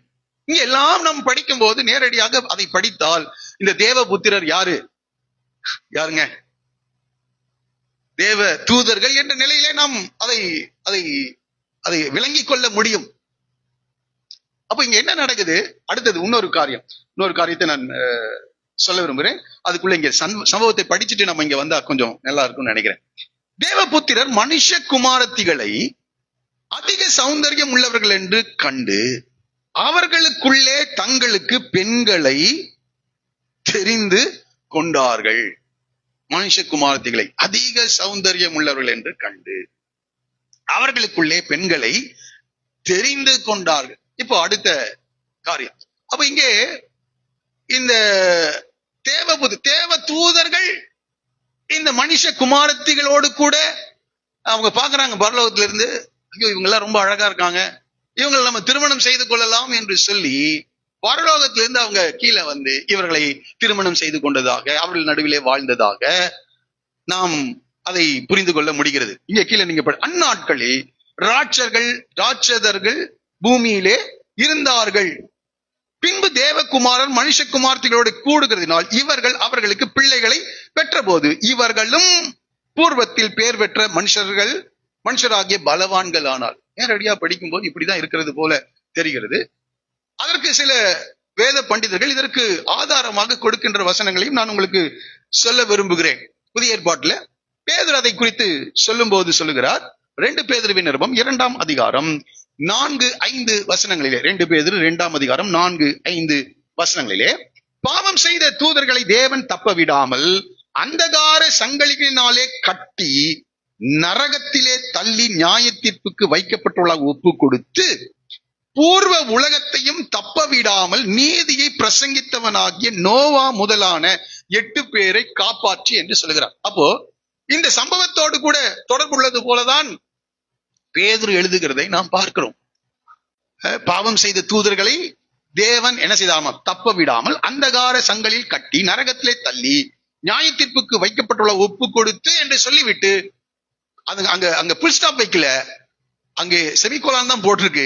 அடுத்த வார்த்தை பூர்வ உலகத்தையும் தப்ப விடாமல் நீதியை பிரசங்கித்தவனாகிய நோவா முதலான 8 பேரை தேவன் காப்பாற்றினார் என்று சொல்லுகிறார். அப்ப நேரடியாக இதை படிக்கும் போது சில பரிசுத்தவான்கள் சொல்லுகிறார்கள், இது தேவ தூதர்கள், பாவம் செய்த தேவ தூதர்கள் குறித்துதான் இந்த காரியங்களை சொல்லுகிறார்கள் என்று சொல்லுகிறார். இன்னொரு வசனத்தையும் இதற்கு வேத அறிஞர்கள் கொடுக்கிறதை நான் உங்களுக்கு காண்பிக்கும்படி விரும்புகிறேன். யூதாவின் நிருபம் 1ஆம் அதிகாரம் 6-7 வசனங்கள். யூதாவின் நிருபம் 1:6-7. தங்களுடைய ஆதி மேன்மையை காத்துக் கொள்ளாமல் தங்களுக்குரிய வாசஸ்தலத்தை விட்ட தூதர்களையும், பாருங்க, ஆதி மேன்மையை காத்துக் கொள்ளாமல் தங்களுக்குரிய வாசஸ்தலத்தை என்ன செஞ்சுட்டாங்களாம்? பரலோகத்தை விட்ட தூதர்களையும் மகா நாளின் நியாயத்தீர்ப்புக்கென்று நித்திய சங்கிலிகளினாலே கட்டி அந்தகாரத்திலே அழைத்து வைத்திருக்கிறார். அப்படியே என்று சொல்லிவிட்டு சோதோம் கொமோரா பட்டணத்தார் எந்த பாவம் என்பதை நீங்கள் புரிந்து கொள்வீர்கள். ஆகவே இதை ஒரு சில பரிசுத்தவான்கள் சொல்லுகிறது போல நேரடியாக ஒருவேளை தேவ புத்திரர்கள் அவர்கள் மேலிருந்து பாவம் செய்த தூதர் கூட்டம் இந்த பூமியில கடந்து வந்து மனுஷ குமாரத்திகளை அதிக சௌந்தரியம் உள்ளவர்கள் என்று கண்டு, இங்க இன்னொரு காரியத்தை கூட குறிப்பிடுகிறேன் விரும்புகிறேன். ஏன்பா இந்த பாவம் செய்த தூதர்கள் மனுஷ குமாரத்திகள் கிட்ட போனாங்க அப்படின்னா ஒரே ஒரு காரணம் தான். ஆதியாகமம் 3:15 எப்பொழுது பாவம் வந்ததோ அப்பொழுதே ஸ்திரீயின் வித்தாக இந்த பாவ மனிதர்களை விடுவிக்கும்படியாக இரட்சகர் தோன்றுவார் என்பதை தேவன் வெளிப்படுத்தி விட்டார். இந்த சத்தியம் மனிதர்கள் எவ்வளவு நம்பினாங்களோ தெரியல, விசுவாசித்தார்களோ எனக்கு தெரியல. யார் விசுவாசிச்சா? பிசாசு விசுவாசிக்கிறான். ஸ்ரீயின் வித்தாக ரட்சகர் என்ன செய்யறாரு? வருகிறார். அவர் இந்த ஜனங்களை பாவங்களிலிருந்து விடுதலையாக்கி விடுவார். இப்ப நான் ஆதி மேன்மையை இழந்து நான் கீழே தள்ளி இருக்கிறாரு. இப்ப என்னோடு கூட ஒரு கூட்டத்தை நான் ஆயத்தப்படுத்த வேண்டும், என்னை ஆராதிக்க, என்னை தொழுது கொள்ள. ஆனால் ரட்சகர் வந்தா என்ன ஆயிடும்? ஒரு சிறு கூட்டமாவது அவரை ஆராதிக்க ஆரம்பித்து விடும். ஆகவே மனுஷ குமாரத்திகள் அதிக சௌந்தரியம் உள்ளவர் என்று கண்டு அவளை கரைப்படுத்த, தேவ திட்டத்தை முறியடிக்க பிசாசு செய்த ஒரு மிகப்பெரிய ஒரு சதியை இங்கே நாம் பார்க்கிறோம். சரி, இருக்கட்டும். இப்பொழுது இதை இன்னொரு காரியத்தை சொல்லி, இப்பொழுது இதை எடுத்துக்கொள்வோம் என்றால், இந்த தேவ தூதர்கள் தாங்க வந்தாங்க, இப்படி எல்லாம் நடந்ததுங்க அப்படின்னு எடுத்துக்கொண்டால், புதிய ஏற்பாட்டில் இன்னொரு வேத வசனமும் இருக்கிறது. சரி, வாசிக்கலாம். அதை வாசிக்கலாம். மத்தேயு சுவிசேஷம் 22ஆம் அதிகாரம் 3வது வசனம். மத்தேயு 22:3. உயிர்த்தெழுதலில் கொள்வனையும் கொடுப்பனையும் இல்லை. இங்க அந்த எந்த நிலைமையிலன்னா, சதுசேயர் என்ற ஒரு கூட்டம் இருந்தார்கள். அவர்கள் இயேசுவிடத்துல வந்து, அவர்களுக்கு உயிர்த்தெழுதல் எல்லாம் இல்லையா, விசுவாசிப்பதில்லை. அவர்கள் இயேசுவிடத்துல வந்து அவரை குற்றப்படுத்த அல்லது அவரிடத்துல கேள்விகளை கேட்டு அவரை மடக்க ஒரு கேள்வியை கேட்கிறாங்க. என்னன்னா, ஒரு மனுஷன் இருந்தான். அந்த மனுஷனுக்கு மனுஷன் திருமணம் செய்தான். ஆனா அவனுக்கு சந்ததி உண்டாகுவதற்கு முன்பதாக அவன் மரித்து விட்டான். அவன் மரித்த பிறகு அவனுடைய சகோதரன் அந்த ஸ்திரியை திருமணம் பண்ணுகிறான். அவனுக்கும் சந்ததி இல்லை, அவனும் இப்படி 7 பேர் அந்த பெண்ணை திருமணம் செய்தார்கள். பிறகு எல்லாரும் மரிச்சிட்டாங்க. உயிர்த்தெழுதலில் இந்த பெண் யாருக்கு மனைவியா இருப்பாள் என்று ரொம்ப அற்புதமா என்ன செய்யறான். ஏன்னா சதுசேயர்களுக்கு என்ன இல்ல, உயிர்த்தெழுதல் இல்ல. அப்போ ரொம்ப ரொம்ப கிளவரா கேட்கறது. ஆண்டு சொல்லிட்டாரு, உயிர்த்தெழுதலில் கொள்வனையும் கொடுப்பனையும் இல்லை, அவர்கள் பரலோகத்திலே எப்படி இருப்பாங்க? தேவ தூதர்களை போல இருப்பார்கள். அப்ப தேவ தூதர்களுக்கு என்ன இல்லையா? ஆமா. இப்ப பாருங்க, தேவன் மனிதனை உண்டாக்கி அவளை ஆணும் பெண்ணுமாக உருவாக்கி அவளை ஆசீர்வதித்து நீங்கள் பழகி பெருகி பூமியை நிரப்புங்கள் என்று சொன்னது போல தேவ தூதர்களை உண்டாக்கி அதுல ஆணும் பெண்ணும் உருவாக்கி நீங்கள் பழகி பெருகி பரலோகத்தை நிரப்புங்கள் அப்படின்னால என்ன செய்வே இல்லை, சொல்லல. மனிதர்களுக்கு கொடுக்கப்பட்ட அந்த இனப்பெருக்கத்தினுடைய காரியத்தை தேவ தூதர்களுக்கு கொடுக்கல. இன்னொரு வசனமும் ஆண்டவர் எனக்கு ஞாபகப்படுத்தினார். எபிரேயர் எழுதின நிருபம் 1ஆம் அதிகாரம் 7வது வசனம். எபிரேயர் 1:7. தேவ தூதரை குறித்தோ தம்முடைய தூதர்களை காற்றுகளாகவும் தம்முடைய ஊழியக்காரரை அக்கினி ஜுவாலைகளாகவும் செய்கிறார் என்று சொல்லியிருக்கிறது. இப்ப இங்க தேவ தூதரை குறித்து தான் நம்ம அந்த அதிகாரம் 1ஆம் அதிகாரம் முழுவதும் எபிரேயர்ல படிக்கிறோம். அந்த தேவ தூதர்கள் எப்படி இருக்காங்க? காற்றுகளாக இருக்கிறார். காற்றுனா இந்த காற்று நினைச்சிடாதீங்க, ஸ்பிரிட் என்ற வார்த்தை வார்த்தை தான் சொல்லப்படுது. ஆவியா இருக்கிறார்கள். அதை தமிழ்ல காற்று என்று, NIV-லையும் காற்று என்று சொல்லப்பட்டிருக்கிறது. அப்போ இந்த தேவ தூதர்கள் எப்படி இருக்காங்க? ஆவியா இருக்கிறார்கள். அவர்களுக்கு மாம்ச சரீரம் எல்லாம் என்ன செய்யல, கொடுக்கப்படவில்லை. மாம்ச சரீரம் அவர்களுக்கு கொடுக்கப்படும். அவர்கள் தேவன் அனுமதிக்கும் போது செய்திகளை கொண்டு வந்த கேப்ரியல் பாருங்க. அப்போ கேப்ரியலை அவர் பார்க்கிறான். நியாயாதிபதிகள் புத்தகத்துல மனோவா அவன் மனைவி தேவ தூதர்களை தரிசித்தார்கள். அப்போ அவர்கள் எப்போதும் சரீர பிரகாரமாக அவர்கள் என்ன செய்யல இருக்கல. தேவன் அனுமதிக்கும் போது அப்படிப்பட்ட சரீர தோற்றத்திலே அவர்கள் வெளிப்படுத்தப்பட முடியும். ஆனால் அவர்கள் பொதுவாக எப்படி இருக்கிறார்கள் என்றால், அவர்கள் ஆவியாக தான் இருக்கிறார்கள். அவங்க ஸ்பிரிட் பீயிங்கா தான் இருக்காங்க, ஆவியாக இருக்கிறார்கள். நன்றாக புரிந்து கொள்ளுங்க. ஏன்னா உங்களுக்கு பணிவிடை செய்ய தேவன் தமது தூதர்களை அனுப்பி இருக்கிறார் சொல்ல. இப்ப நமக்கு எல்லாருக்கும் யார் இருக்கா? பணிவிடையின் ஆவிகள் இருக்கிறது, பணிவிடை தூதர்கள் இருக்காங்க. இப்ப நம்ம எப்போதும் பார்த்துட்டாவா இருக்கிறோம் அவங்கள இல்ல. அப்ப அவர்கள் எப்படி இருக்கிறார்கள்? ஆவியா இருக்கிறார்கள். உங்கள் கால்கள் உங்கள் பாதங்கள் கல்லில் இடராதபடிக்கு அவர்கள் என்ன செய்யறாங்க? நம்ம பாதுகாப்பு. அப்போ ஆண்டவர் தமது தூதர்களை வைத்து பாதுகாக்கிறார் என்று நாம் படிக்கிறோம். அப்போ எப்பொழுதும் நம்ம அவர்களை பார்க்கலாம். தேவன் அனுமதிக்கும் போது நம்முடைய ஆவிக்குரிய கண்களை திறக்கும் போது அவைகளை பார்க்கலாம். ஆனால் மற்றபடி அவர்கள் எப்படி இருக்கிறார்கள் என்றால் ஆவியாய் தான் இருக்கிறார்கள். இப்போ ஒரு பிரச்சனை வருது. இப்ப ஆவியாய் இருக்கிற இவர்கள், கொள்வினையும் கொடுப்பனையும் இல்லாத இவர்கள், இனப்பெருக்கத்தின் ஆசீர்வாதம் அல்லது இனப்பெருக்கம் செய்ய முடியாத நிலைகளை சிருஷ்டிக்கப்பட்ட இவர்கள் எப்படி இந்த பூமிக்கு கடந்து வந்து இந்த மனுஷ குமாரத்திகளை பார்த்து அவர்களோடு கூட திருமணம் செய்து அவளுக்கு அங்கே சந்ததி உண்டானது என்று ஒரு பெரிய ஒரு கேள்வி அங்கே கடந்து வருகிறதை நாம் பார்க்கிறோம். இது ஒரு பெரிய கொஸ்டின். இதுக்கு சரியான விளக்கங்களை யாரும் சொல்ல முடியல. சில பகுதிகள் அப்படி வேதத்துல இருக்கிறது. சரி, இன்னொரு பகுதி என்ன சொல்கிறார்கள் என்றால், இந்த 4வது அதிகாரத்திலே காயினுடைய சந்ததியை நாம் பார்க்கிறோம். 5வது அதிகாரத்திலே தேவ பக்தி உள்ள சேத்தின் சந்ததியை நாம் பார்க்கிறோம்.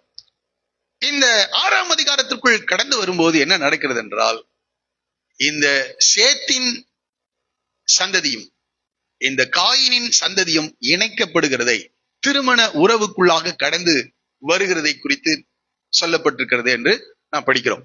அப்போ இது வேதம் முழுவதும் அநேக இடங்களிலே இப்படி தேவனால் தெரிந்தெடுக்கப்பட்ட சந்ததி உலக ஜனங்களோடு கூட திருமண உறவை ஏற்படுத்தின அநேக காரியங்களில் நாம் படிக்கிறோம்.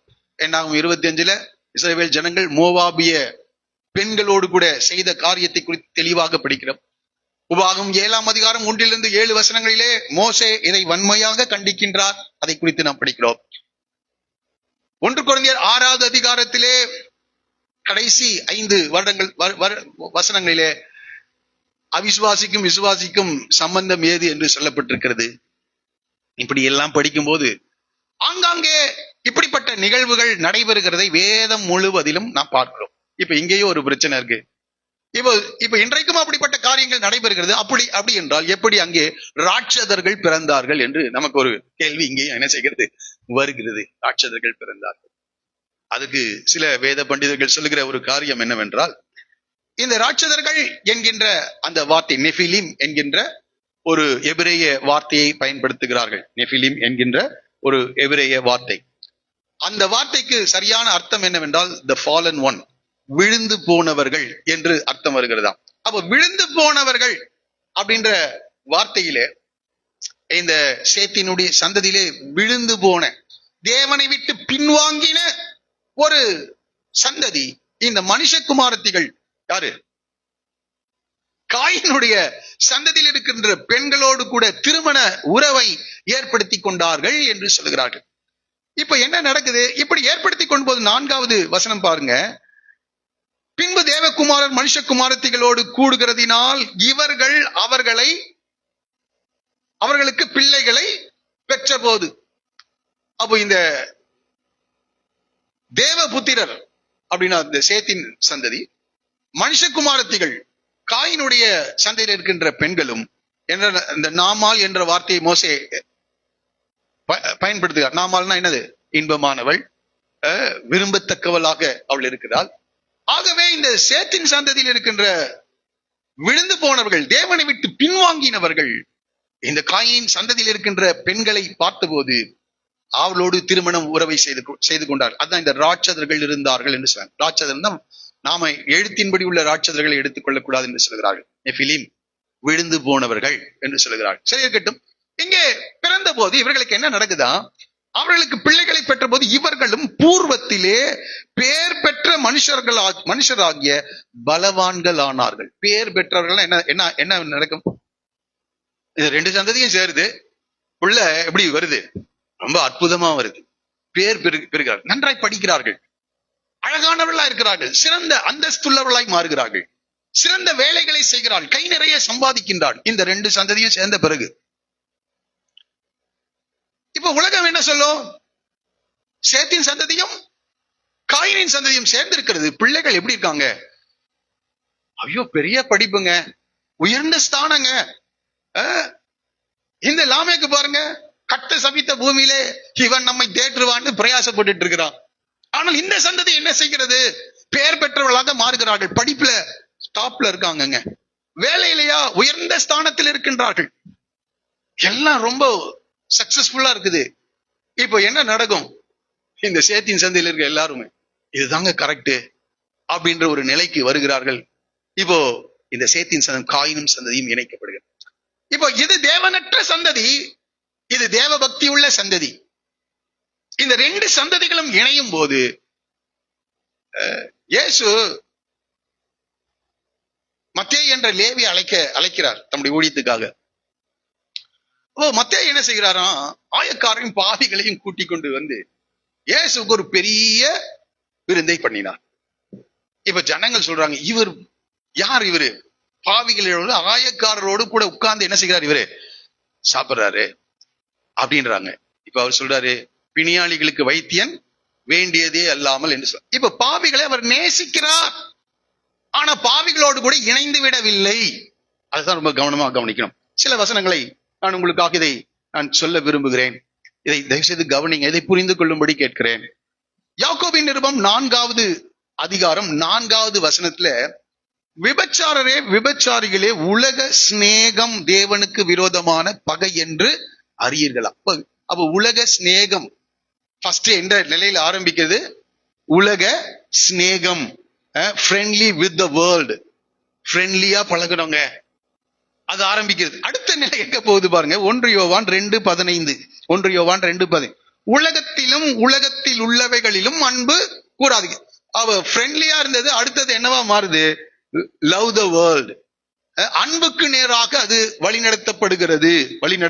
ரோமர் 12:2 என்ன வருகிறது என்றால், நீங்கள் இப்பிரபஞ்சத்திற்கு ஒத்த வேஷம் தெரியாமல் இந்த உலகத்திற்குரியவர்களாக மாறிவிடுகிறார்கள்.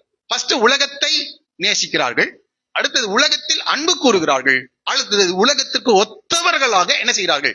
மாறிவிடுகிறார்கள். இப்ப இங்க அதுதான் நடந்திருக்கிறது என்று அநேக பரிசுத்தவான்கள், வேத அறிஞர்கள் இங்கே குறிப்பிடுகிறார்கள். நானும் இந்த 2வது கருத்தை எடுத்துக்கொள்ள விரும்புகிறேன். ஆனால் 2ஐயும் உங்களுக்கு முன்பாக வைத்திருக்கிறேன். ஏனென்றால் தூதர்கள் என்ற நிலையில பல பிரச்சனைகள் இருக்கிறது. ஒருவேளை அப்படியும் இருக்கலாம். மறைவானவர்கள் யாருக்குரியது? தேவனுக்குரியது. பரலோகத்துல போன பிறகு இதை நம்ம என்ன செய்யலாம்? அதை புரிந்து கொள்ளலாம். அப்படின்னா பேதுரு சும்மா சொல்லியிருப்பாரான்ற ஒரு வாதம் வருகிறது. அது ரொம்ப அதுக்குள்ள ஆராய்ச்சிக்குள்ள போகவில்லை, விரும்பவில்லை. ஆனால் ஒன்றை மாத்திரம் நான் சொல்ல விரும்புகிறேன். தேவன் ஏற்படுத்தின திருமண ஒழுங்குக்கு விரோதமாக இங்கே சம்பவங்கள் இந்த 6வது அதிகாரத்திலே நடைபெற்றது. மறுபடியும் சொல்லுகிறேன், தேவன் ஏற்படுத்தின திருமண ஒழுங்குக்கு விரோதமான ஒரு செயல் அங்கே ஏற்படுத்தப்பட்டிருக்கிறது, நடைபெற்றிருக்கிறது. சரி, இருக்கட்டும். இப்பொழுது அவர்கள் பலவான்களாக இருக்கிறார்கள். இதை படித்த போது அவர்கள் பலவான்களாக இருக்கிறார்கள், அவர்கள் உயர்ந்த ஸ்தானத்தில் இருக்கிறார்கள், அவர்கள் மேன்மை உள்ள மனிதர்களாக இருக்கிறார்கள்.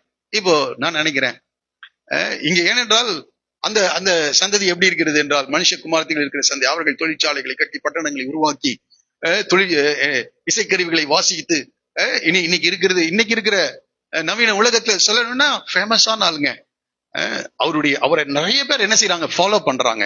இன்ஸ்டாகிராம்ல லட்சக்கணக்கான மக்கள் ஃபாலோ பண்றாங்க. அவர் ஒரு வீடியோ போட்டா எல்லாரும் என்ன செய்யறாங்க? அதை பார்க்கிறார்கள். இன்றைக்கு ஜனங்கள் எதை தான் பார்க்கிறார்கள்? பொய்யான மாயைகளை பார்க்கிறார்கள். ஆனால் தேவன் இருக்கிறாரா? அதெல்லாம் யாரும் பார்க்கறது இல்ல. தேவ பக்தி உள்ளவனா?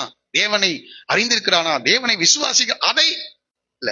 அவன் உலக புகழ் பெற்றவனா இருக்கிறானா? அவன் சம்பாதிக்கிறவனாக இருக்கின்றானா? அவன் மேன்மை உள்ள மனிதனாக இருக்கிறான். அதை தான் அங்கே ஜனங்கள் என்ன செய்யறாங்க? பார்க்கிறார்கள்.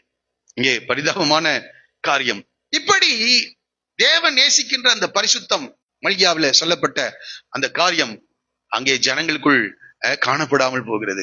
அதெல்லாம் எடுத்தா லேட் ஆயிடும். அதனால அங்கே நிற்கிறேன். தேவன் ஒரு பரிசுத்த சந்ததியை தேவன் எதிர்பார்க்கிறார்.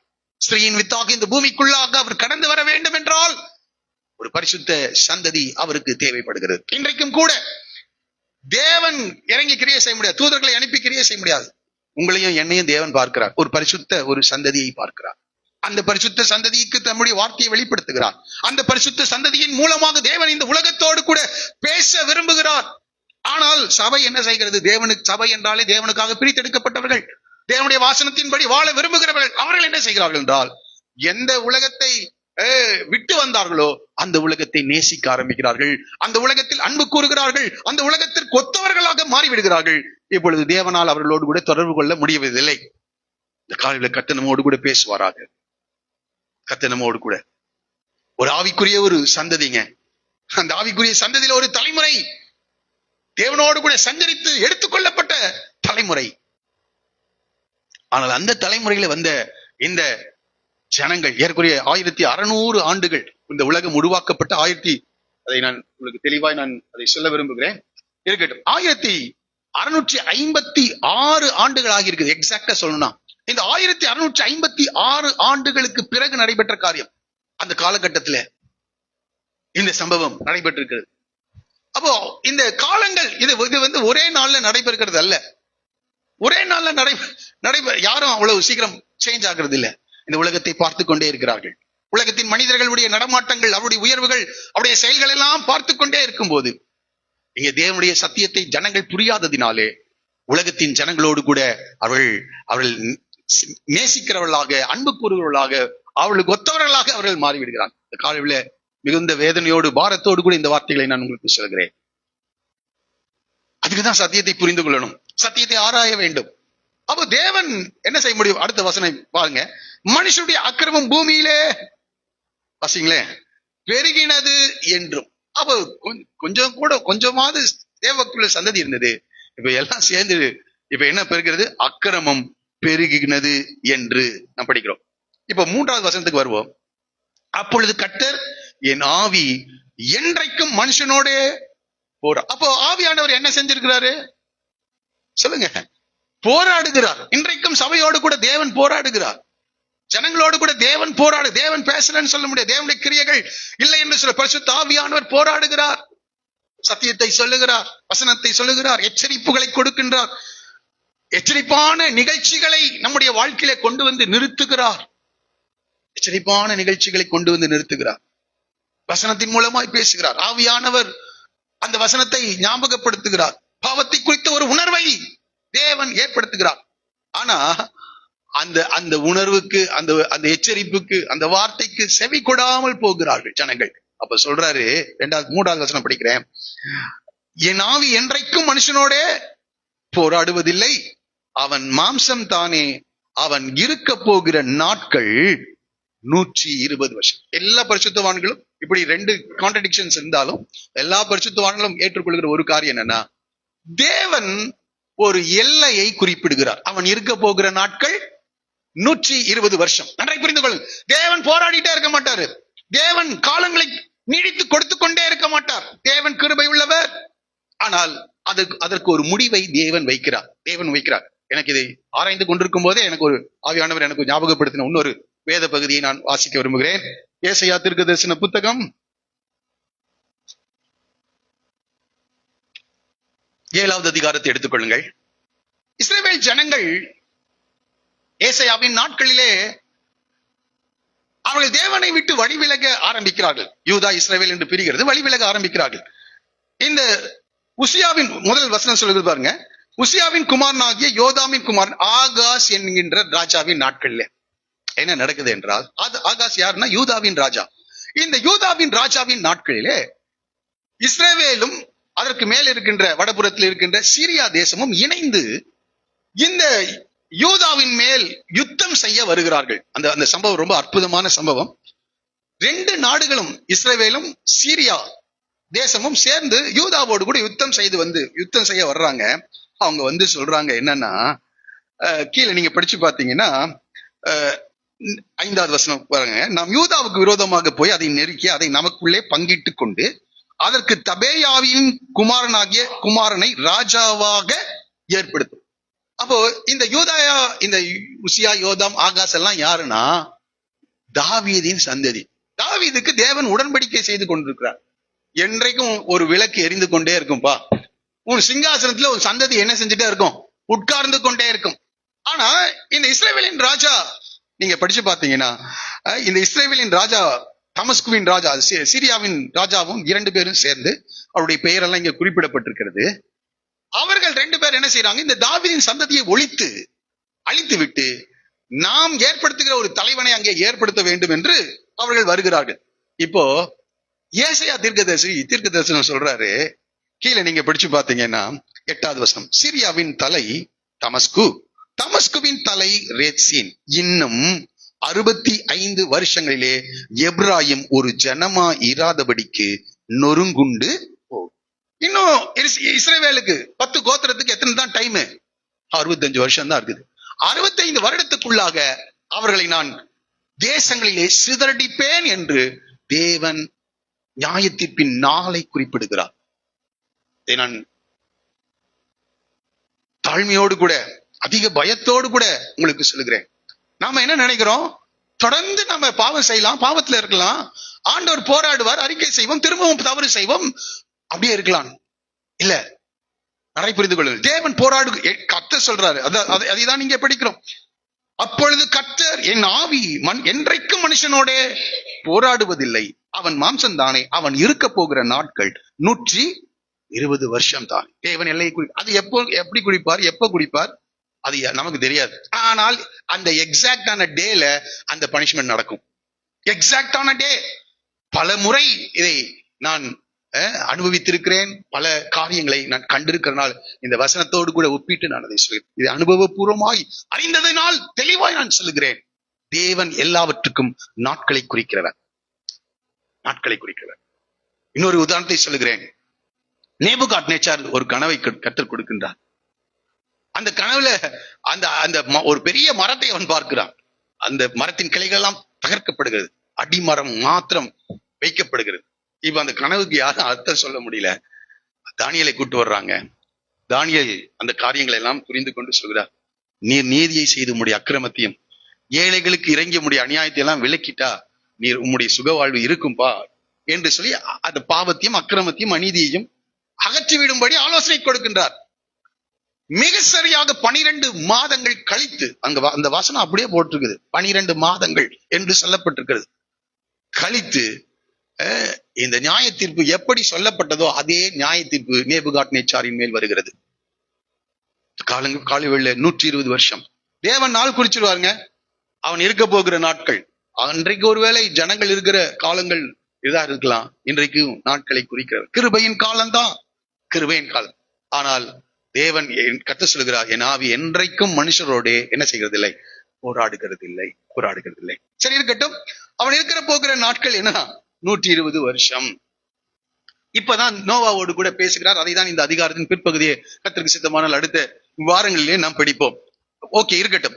இப்போ 5வது வசனத்துக்கு வருவோம். மனுஷனுடைய அக்கிரமம் பூமியிலே பெருகினது என்றும் அவன் இருதயத்தின் நினைவுகளின் தோற்றமெல்லாம் நித்தமும் பொல்லாததே என்றும் கர்த்தர் கண்டு. அப்போ ஆண்டவர் என்ன செய்கிறார், அக்கிரமம் பெருகினது, அது கிரியையில வருகிறது. இருதயத்தின் நினைவுகள், அப்போ இருதயத்தின் நினைவு தான் கிரியையா மாறுகிறது.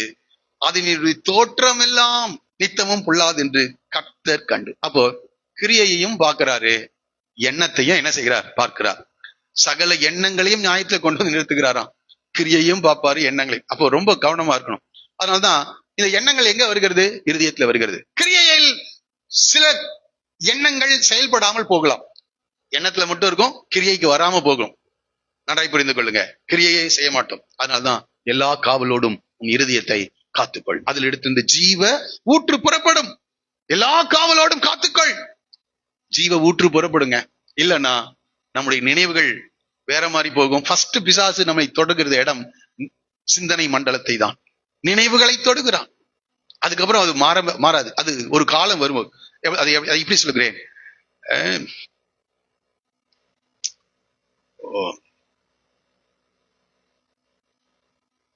அந்த வசனம், பாவம் பூரணமாக்கும் போது மரணத்தை பிறப்பிக்கும் என்று முடியும். யாருக்காவது சொல்ல முடிகிறதா? இச்சையானது கற்பம் தரித்து பாவத்தை பிறப்பிக்க. கற்பம் தரித்து இச்சை என்ன செய்கிறதா, கற்பம் எங்க வருது, சிந்தனையில. அதனால பிறனுடையது என்றையும் என்ன செய்யாத, இச்சையானது கற்பம் தரித்து, வாசிங்க சிஸ்டர், தேங்க்யூ.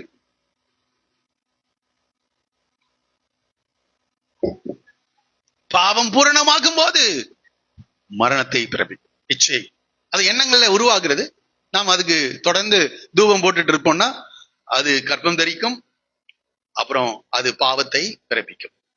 இங்கே அதுதான். அப்போ நினைவுகளின் தோற்றம் எல்லாம் பொல்லாது என்று கர்த்தர் கண்டு. 6வது வசனத்தை வாசிங்க.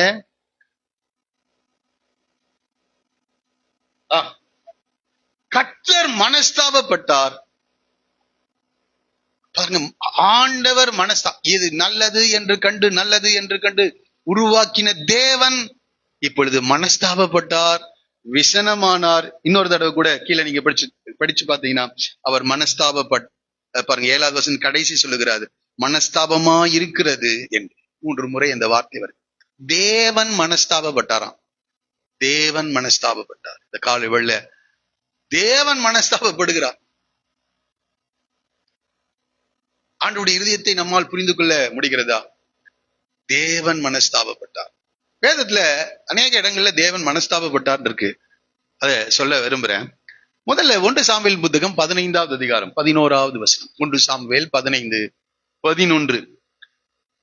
நான் சவுலை ராஜாவாக்கினது எனக்கு சந்தோஷமா இருக்குதுன்னு சொல்லல, மனஸ்தாபமாய் இருக்கிறது. ஏன் மனஸ்தாபமா இருக்கிறதுனா, அவன் என்னை விட்டு திரும்பி ஃபர்ஸ்ட் என்ன செஞ்சுட்டான், அவனுடைய மனது என் பக்கமா தான் இருந்தது 1 வருஷம்.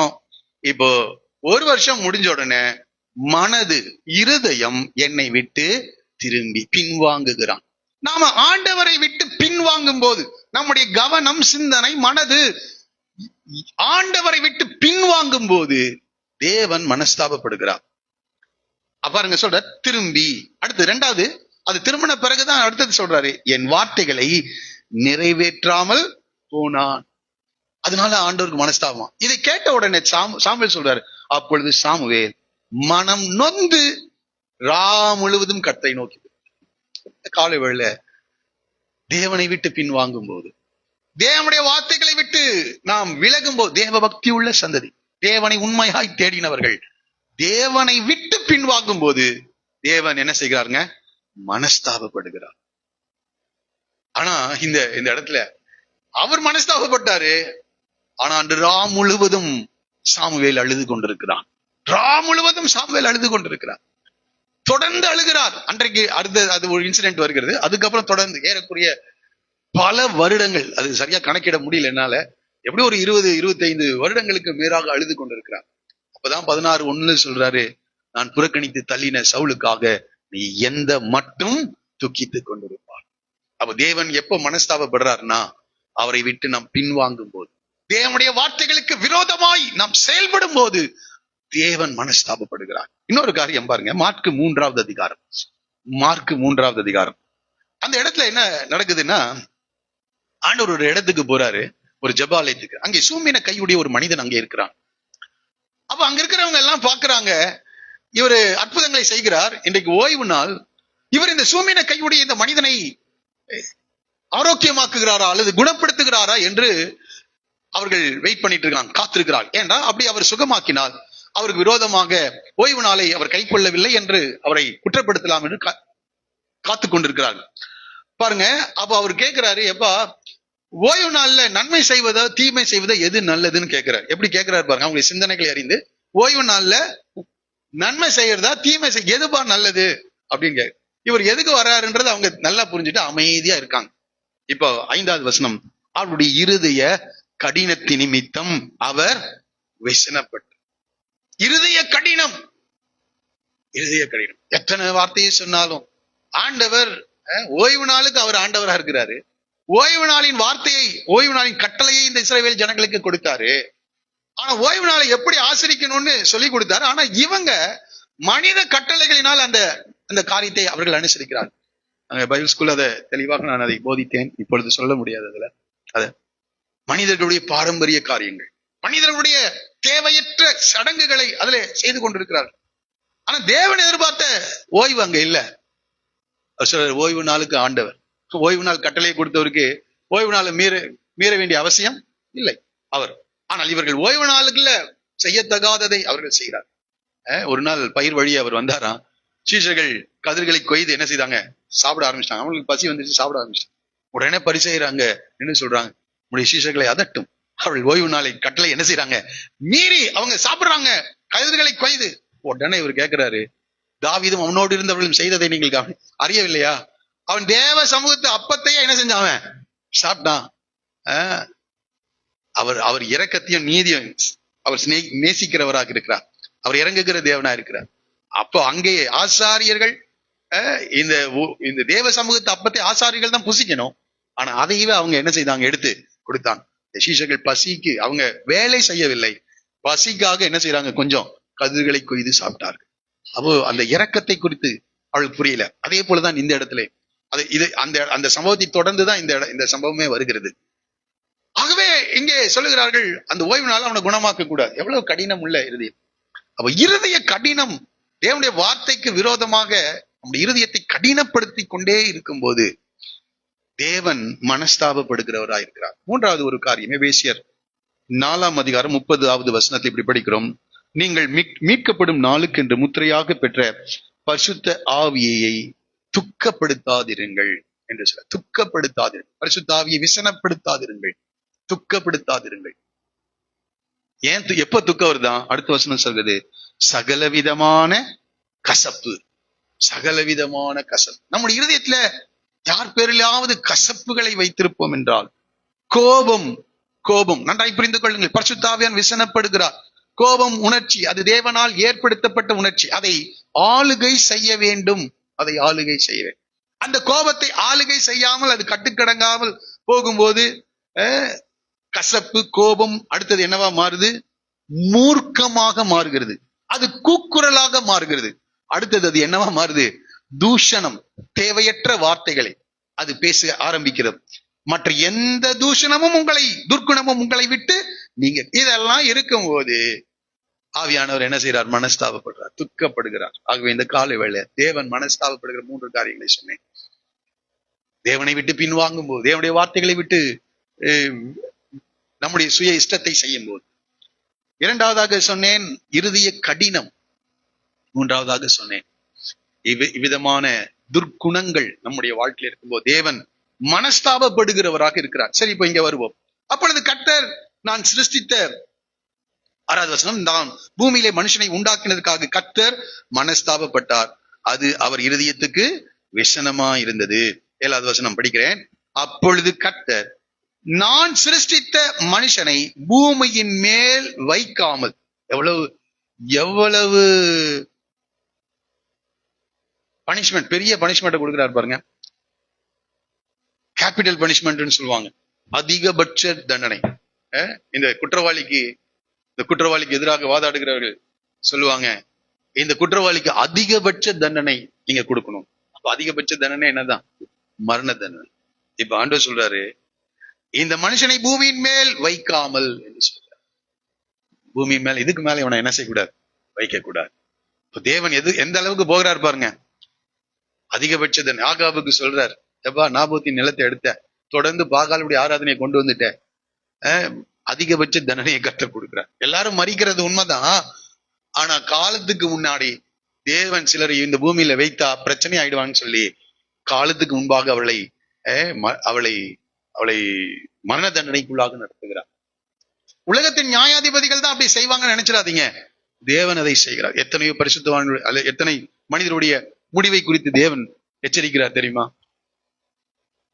ஆகவே இங்கே நாம் படிக்கிறோம், பூமியின் மேல் வைக்காமல். பூமியில வைக்காம, நான் எனக்கு ஒரு பெரியது, எப்பா யார் தான் தப்பு செஞ்சா? மனிதர்கள் தான் தப்பு செஞ்சாங்க. இப்ப அடுத்து சொல்றாரு, மனுஷன் முதற்கொண்டு மிருகங்கள், ஊரும் பிராணிகள், ஆகாயத்து பறவைகள் பரியந்தமும் உண்டாயிருக்கிறவளை நிக்கிரகம் பண்ணுவேன். நிக்கிரகம்னா என்னது? முழுசா அழிச்சிருவேன், முழுவதுமாய் அழித்து விடுவேன். நிக்கிரகம்.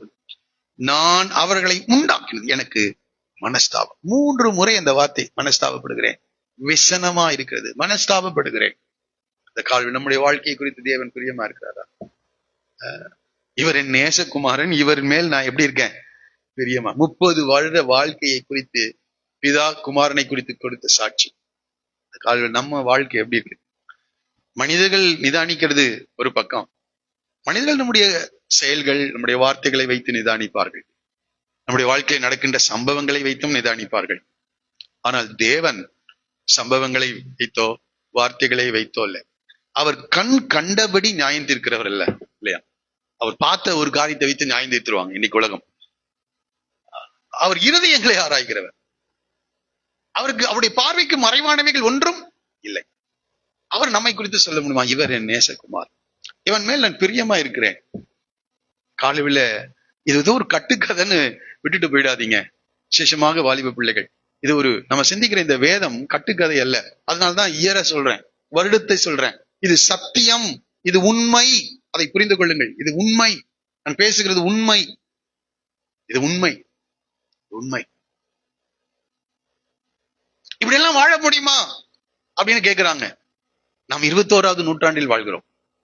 சமுதாயம், நாம ஒரு பக்கம் போயிட்டு இருக்கோம், சமுதாயம் வேற ஒரு டைரக்ஷன்ல போயிட்டு இருக்குங்க. இந்த நிலையில் இருந்தால் நம்ம எப்படி சர்வைவ் ஆக முடியும்? உலகத்துலதான் நம்மளை வைத்திருக்கு. அதனால்தான் நீங்கள் யோவான் 17 படித்து பார்த்தா, ஆண்டவரே நான் உம்மிடத்துக்கு வருகிறேன், இவர்கள் உலகத்துலதான் என்ன செய்யறாங்க இருக்கிறார்கள் என்று, உலகத்தில் இருக்கிற நமக்காகவும் இவர்களுடைய வார்த்தையை விசுவாசிக்கிறவர்களுக்காகவும் நான் உம்மை வேண்டிக் கொள்கிறேன் என்று சொல்லுகிறார். பிதாவின் வலது பார்சத்தில் உட்கார்ந்து யாரெல்லாம் இந்த பரிசுத்தமா வாழணும், யாரெல்லாம் வேறு பிரிந்து வாழணும், தேவனுக்காக வாழணும்னு சொல்றாங்களோ அவர்களுக்காக பிதாவின் வலது பார்சத்தில் உட்கார்ந்து அவ்வப்போது நம்ம சில தவறுகளை செய்தாலும் நம்மோடு கூட பரிந்து பேசிக் கொண்டிருக்கிறார். நம்முடைய பலவீனங்களை குறித்து பரிதவிக்க கூடாத பிரதான ஆசாரியர் நமக்கு இல்லாமல் எல்லா விதத்திலும் நம்மை போல சோதிக்கப்பட்டும் அவர் பாவம் இல்லாத இருக்கிறாரு. நமக்காக அவர் வேண்டுதலும் என்ன செய்கிறார், செய்து கொண்டிருக்கிறார். திரும்ப எழுந்துருவான். அதை நமக்கு வசனத்தின் மூலமாக, சூழ்நிலைகளின் மூலமாக நமக்கு உணர்த்தி, நம்மை அவர் நேசிக்கிறதுனால சில சிக்ஷைகளை தேவன் அனுப்பி, அது கொஞ்சம் கஷ்டம்தான். சிக்ஷை வரும்போது, தேவனுக்கு விரோதமாக நம்ம செய்யும் போது சில அடிகள் வரும்போது அதுக்கு வேதனை தான். ஆனால் நம்மை நேசிக்கிறதினால் அந்த சிக்ஷைகளை தேவன் நமக்கு கொடுத்து திரும்பவும் அவருடைய அன்புக்கு நேராக இழுக்க விரும்புகிறார். காலையில் ஆண்டவர் நம்மோடு கூட பேசுகிறார்.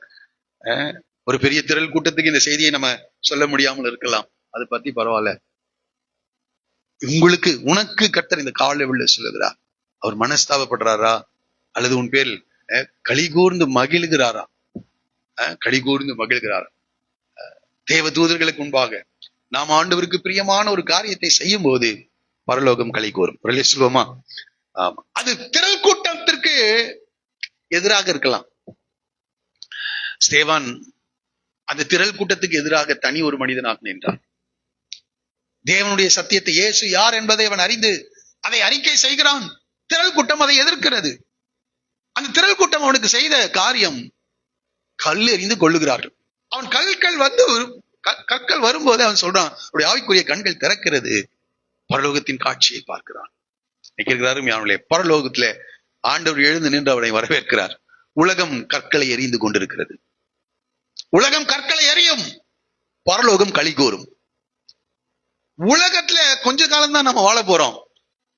உலகத்துல கற்கள் தான் வந்து விழுவும், ஆனால் பரலோகம் களி கூறும். நீங்கள் யாரை பிரியப்படுத்த வாழ்ந்து கொண்டிருக்கிறீர்கள்?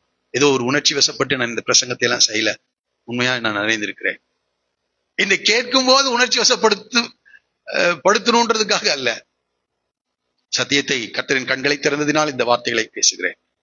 எல்லா தாழ்மையோடு கூட, வேதனையோடு கூட இந்த வார்த்தைகளை நான் உங்களுக்கு சொல்லுகிறேன். ஒரு சிறு கூட்டத்தை தேவன் எதிர்பார்க்கிறார். சபை என்றால் வேறு பிரிக்கப்பட்ட ஜனம், தேவனுக்காக வாழ தங்களை அர்ப்பணித்த ஜனம். உலகத்தில் இருக்கிறவங்க பெரிய பொசிஷனுக்கு வரலாம், நாம ஒருவேளை போகாம இருக்கலாம். அவர்கள் விரும்புவதிலும் அதிகமாக அவர்களுக்கு நடக்கலாம். நமக்கு அத்தியாவசிய அடிப்படை காரியங்கள் கூட சந்திக்கப்படாமல் இருக்கலாம். அதை பற்றி கவலை இல்லை. நான் தேவனுக்கு பிரியமா இருக்கிறேனா, தேவனுடைய வார்த்தையின்படி நடக்க தீர்மானித்திருக்கிறேனா? கவனியுங்கள். இங்கே நாம் படிக்கிறோம், பறவைகள், ஊரும் பிராணிகள், ஆகாயத்து பறவைகள் பரியந்தமும் உண்டாயிருக்கிறவளை நான் நிக்கிரகம் பண்ணுவேன். மனிதனால எதையும் அழிக்கிறேன்றாரு. சொல்லுங்க, மனிதன் தவறு செய்கிறான், எல்லாத்தையும் நிக்கிரகம் பண்றன்ற, எல்லாத்தையும் நிக்கிரகம். யோனா என்ற ஒரு தீர்க்கதரிசி இருந்தான். ஆண்டவர் அவனை நினிவேக்கு போடானா எங்க போறான்? தர்ஷீஷுக்கு போறான். நடை புரிந்து கொள்ளுங்க. அவன் கப்பல் ஏறிட்டான், தேவனுக்கு எதிராக போறான். ஆனா அந்த கப்பல் இருக்கவங்களுக்கு எல்லாருக்குமே பிரச்சனை. யாருனால? யோனானால. அதே போலதான் இங்க மிருக ஜீவன், அது என்ன செஞ்சது பாவம்? மிருக ஜீவங்கள் எல்லா ஜீவராசிகளையும் கர்த்தர் அழிக்க, தேவ பிள்ளைகள் தேவனுடைய சத்தியத்தை விட்டு போகும்போது அவள் இருக்கிற சரௌண்டிங்ல பிரச்சனையை ஆண்டவர் உருவாக்குகிறார். அதனால அவர்களுக்கு பாடுகள், பிரச்சனைகள். அவங்க போட்டு பாக்குறாங்க சீட்டு, இது யாரால் உண்டாயிருக்கும்? சீட்டு போட்டா யார் மேல வருது? யோனாவின் மேல் வருகிறது. மனுஷனால எல்லாத்தையும் ஆண்டவர் நிக்கிரகம் பண்ணிட்டார். சரி, இருக்கட்டும். உண்டாக்கினது பாருங்க, அப்படி சொல்லிட்டு சொல்றாரு, நிக்கிரகம் பண்ணுவேன், நான் அவர்களை உண்டாக்கினது எனக்கு எப்படி இருக்குது? மனஸ்தாபமா இருக்கிறது. எல்லாத்தையும் ஆண்டவர் ஒரு தீர்மானத்துக்குள்ள வந்துட்டார். ஆனா சொல்றாரு, அவன் இருக்க போகிற ஆண்டுகள் 120 வருஷம். கர்த்தர் சொல்றார். இப்போ தேவன் அடுத்த வார்த்தை பாருங்க, இதுதான் ரொம்ப கீவேர்ட் இந்த செய்தியில. எல்லாரும் சேர்ந்து படிப்போமா? 8வது வசனம். நோவாவுக்கோ கர்த்தருடைய கண்களில் கிருபை. தேவ தேவபுத்திரர் மனுஷகுமாரத்திகளை சௌந்தரியம் உள்ளவர்கள் என்று அவர்களும் கண்டாங்க. அவங்க கண்களை இவங்க எப்படி இருக்காங்க? அழகுள்ளவர்களாக இருக்காங்க.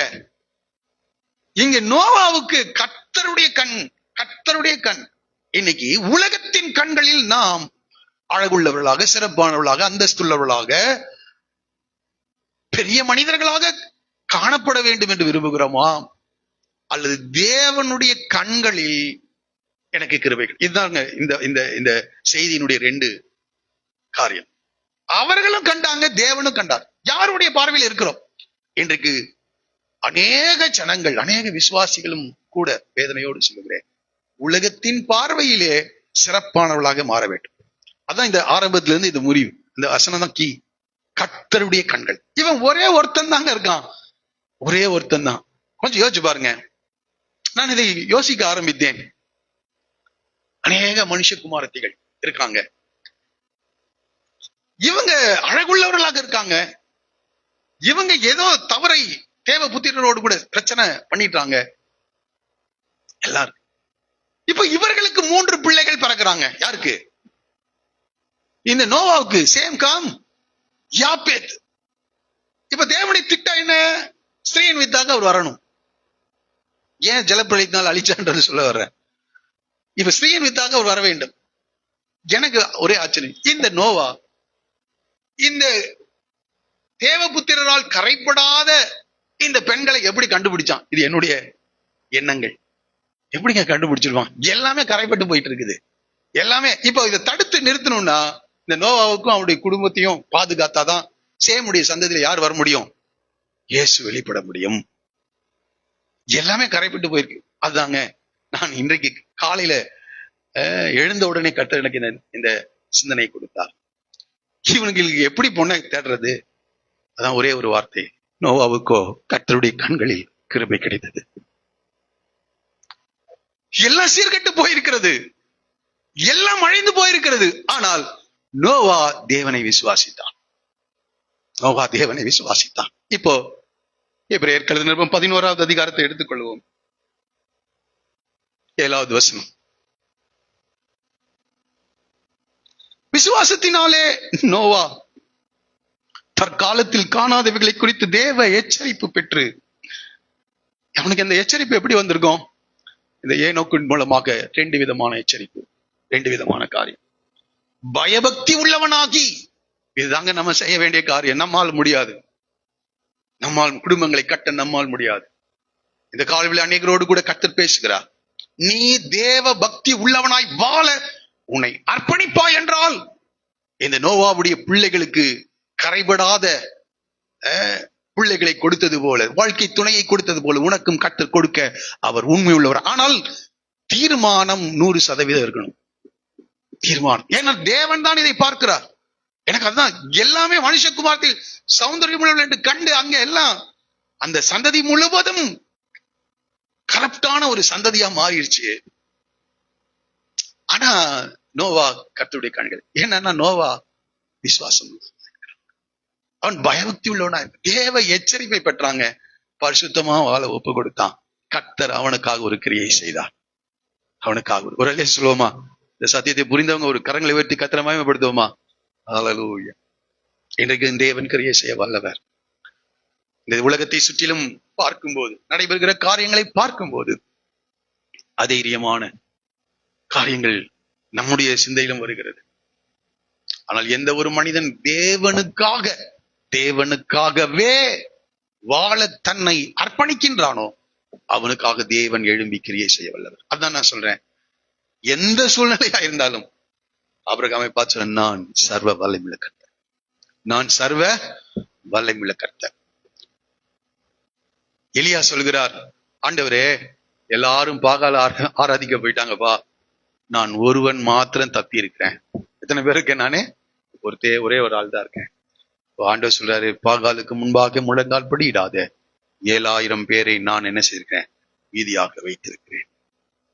சொந்து போக வேண்டிய அவசியம் இல்லை. நாம விசுவாசித்தால் போதும். குடும்பங்களை கட்ட தேவனால் முடியும். உடைய வாழ்க்கையை கட்ட தேவனால் முடியும். இதை சிலருக்காக இந்த கால விழு கட்ட எனக்கு ஞாபகப்படுத்தினதினால் தெளிவாக இந்த வார்த்தையை நான் உங்களுக்கு சொல்லுகிறேன். நீங்கள் விசுவாசி, உங்கள் பிள்ளைகளுடைய வாழ்க்கையை கர்த்தர் கட்டுவார். நீ விசுவாசி.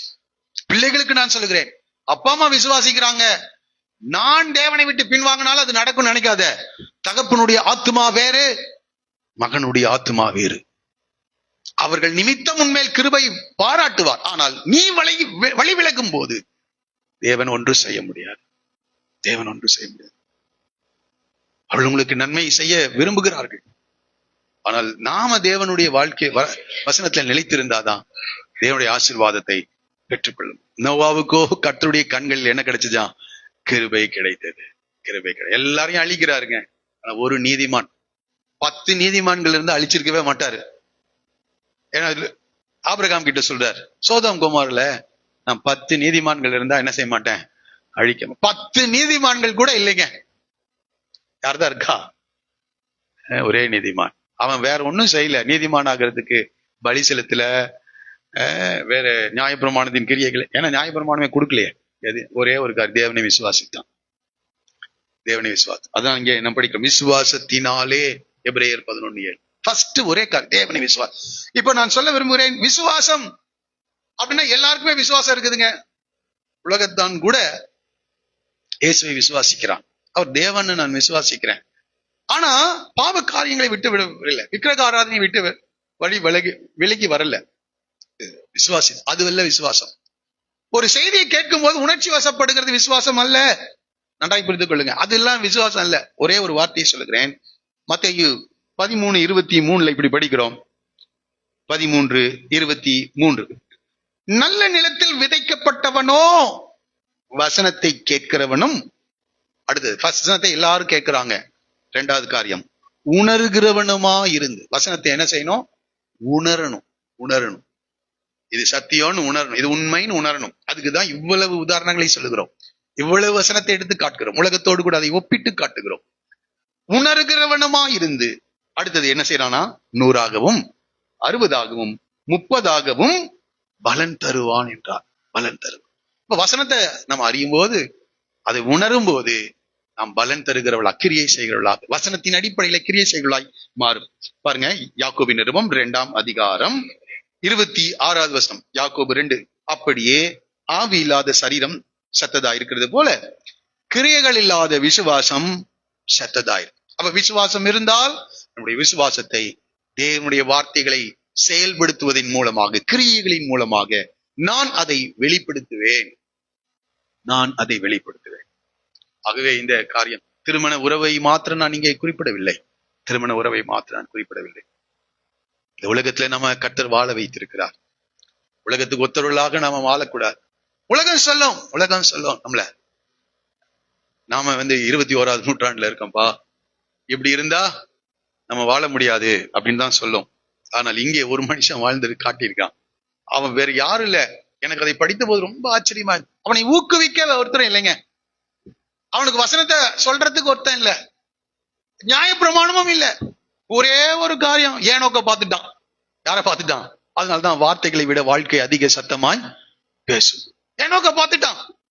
அவன் தேவனோடு கூட சஞ்சரிக்கிறதை பார்த்தான். அவர் சொன்ன தீர்க்க தரிசனத்தை அப்படியே நம்பினான்.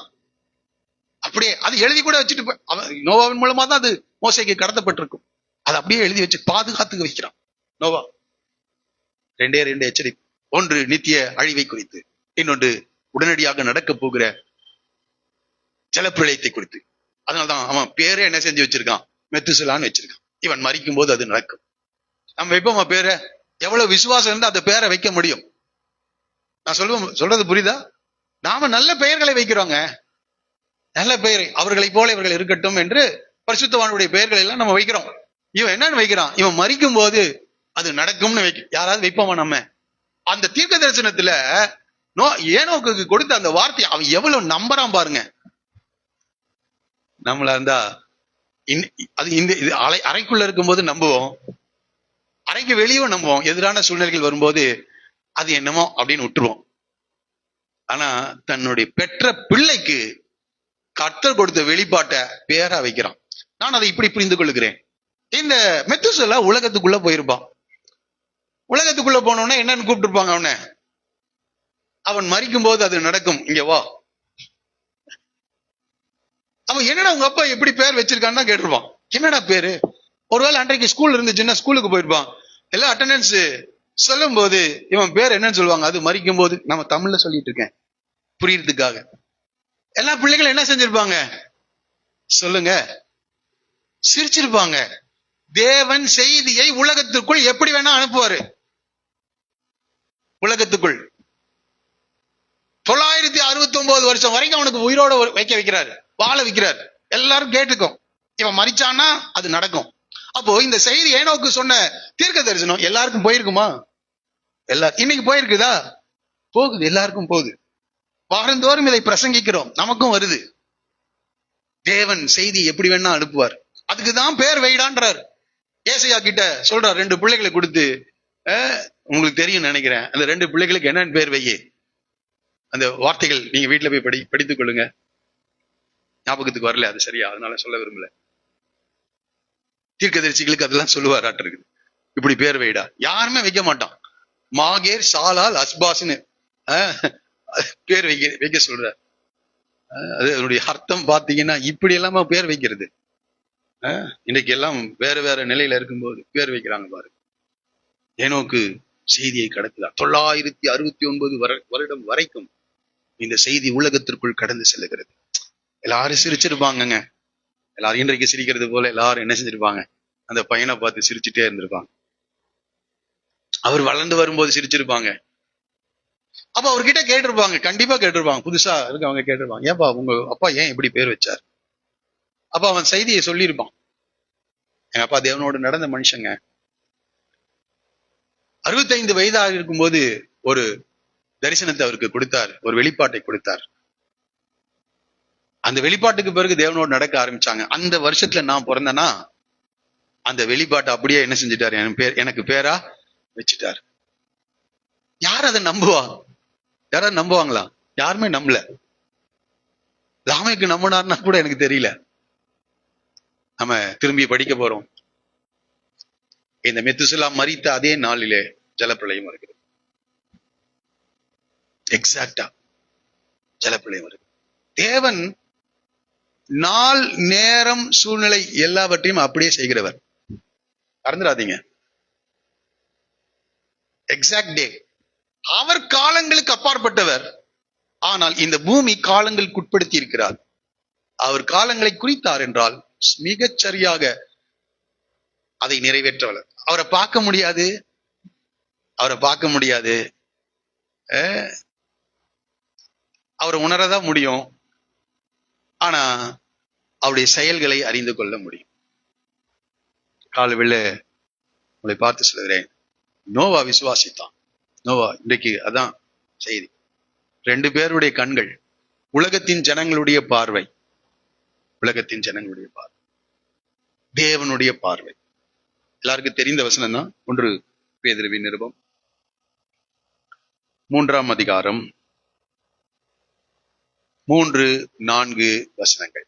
1 பேதுரு 3ஆம் அதிகாரம் 3-4 வசனங்கள். மயிரை பின்னி பொன் ஆபரணங்களை அணிந்து உயர்ந்த வஸ்திரங்களை உடுத்திக் கொள்ளுதலாகிய புறம்பான அலங்கரிப்பு உங்களுக்கு அலங்காரமாயிராமல் அழியாத அலங்கரிப்பாயிருக்கிற சாந்தமும் அமைதலும் உள்ள ஆவியாகிய இருதயத்தில் மறைந்திருக்கிற குணமே உங்களுக்கு அலங்காரமா இருக்க கடவுது. அதுவே தேவனுடைய பார்வையில் எப்படி இருக்கான்? விலையேற பெற்றது.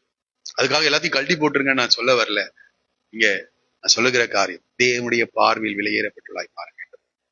புறம்பான அலங்கரிப்புக்கு ரொம்ப முக்கியத்துவம் கொடுக்காதீங்க. நான் தேவனுடைய உள்ளான அலங்கரிப்பு, அதான் ரொம்ப மிக உள்ளான அலங்கரிப்பு. அது எந்த அலங்கரிப்பான்? இருதயத்தில் மறைந்திருக்கிற குணம். குணம் ஃபர்ஸ்ட் இங்க இருந்து ஆரம்பிக்கட்டும். அதுக்கெல்லாம் வரும்போது ஆட்டோமேட்டிக்கா நாமளே அவைகள் எல்லாம் வெறுக்க வேண்டிய நேரம் வரும். அது உங்களுக்கு அந்த சத்தியத்தை வெளிப்படுத்தும். நான் ஃபர்ஸ்ட் ஆரம்பிக்கிறேன். இருதயத்தில் மறைந்திருக்கிறது.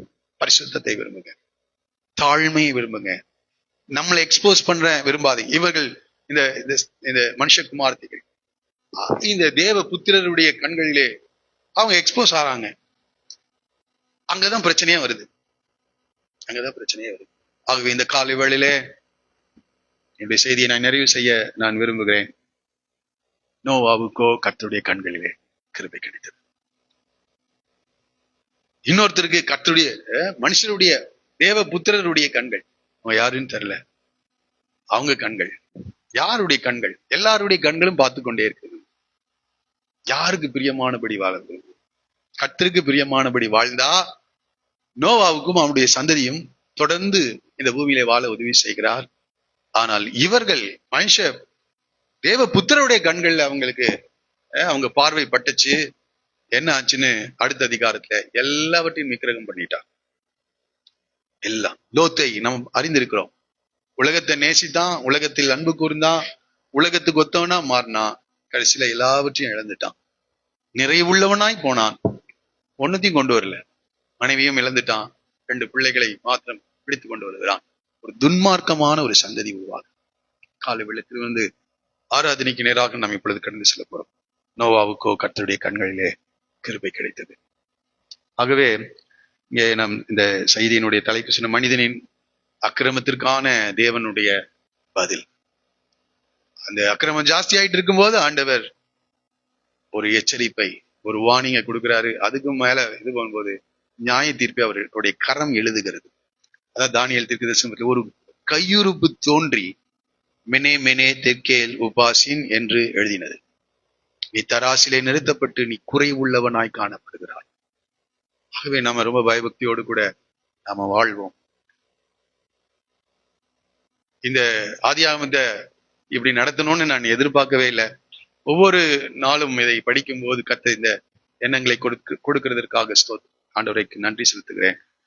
இந்த எண்ணங்களை தான் நான் உங்களுக்கு முன்பாக நான் வைக்கிறேன். இது சத்தியமா, இது உண்மையா அப்படின்னு நீங்களும் ஆராய்ந்து பாருங்க. காரியங்கள் இப்படி இருக்கிறதா என்று பெரேயா பட்டணத்தார் ஆராய்ந்து பார்த்தார். அது சத்தியம் என்று உங்களுக்கு புரிந்தது என்றால் நீங்கள் அதை விசுவாசிங்கள்.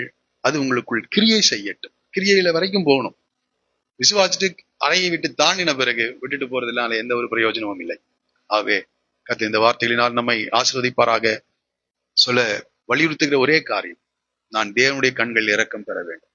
தேவனுடைய கண்களில் எனக்கு கிருபை கிடைக்க வேண்டும். உலகம் என்ன சொல்லுகிறதோ அதை பற்றி எனக்கு கவலை இல்லை. தேவனுக்காக வாழ நம்மை அர்ப்பணிப்போம். கர்த்தர் நம்மை ஆசீர்வதிப்பாராக. தயவு செய்து எல்லாரும் எழுந்து நிற்போமா? ஒரு தீர்மானம். நீங்க தான் இதை செய்யணும். இது கட்டாயம் அல்ல. வசனத்தை விதைக்க வேண்டியதுதான், சொல்ல வேண்டியதுதான் எங்களுடைய கடமை. எந்த வசனமா இருந்தால் நீங்கள் உங்களை இந்த காலவெளியில் உங்களை கர்த்தருக்கென்று அர்ப்பணிங்கள். கர்த்தர் உங்களுடைய வாழ்க்கையிலே பெரிய காரியங்களை செய்வார். எல்லாரும் எழுந்து நிற்போமா?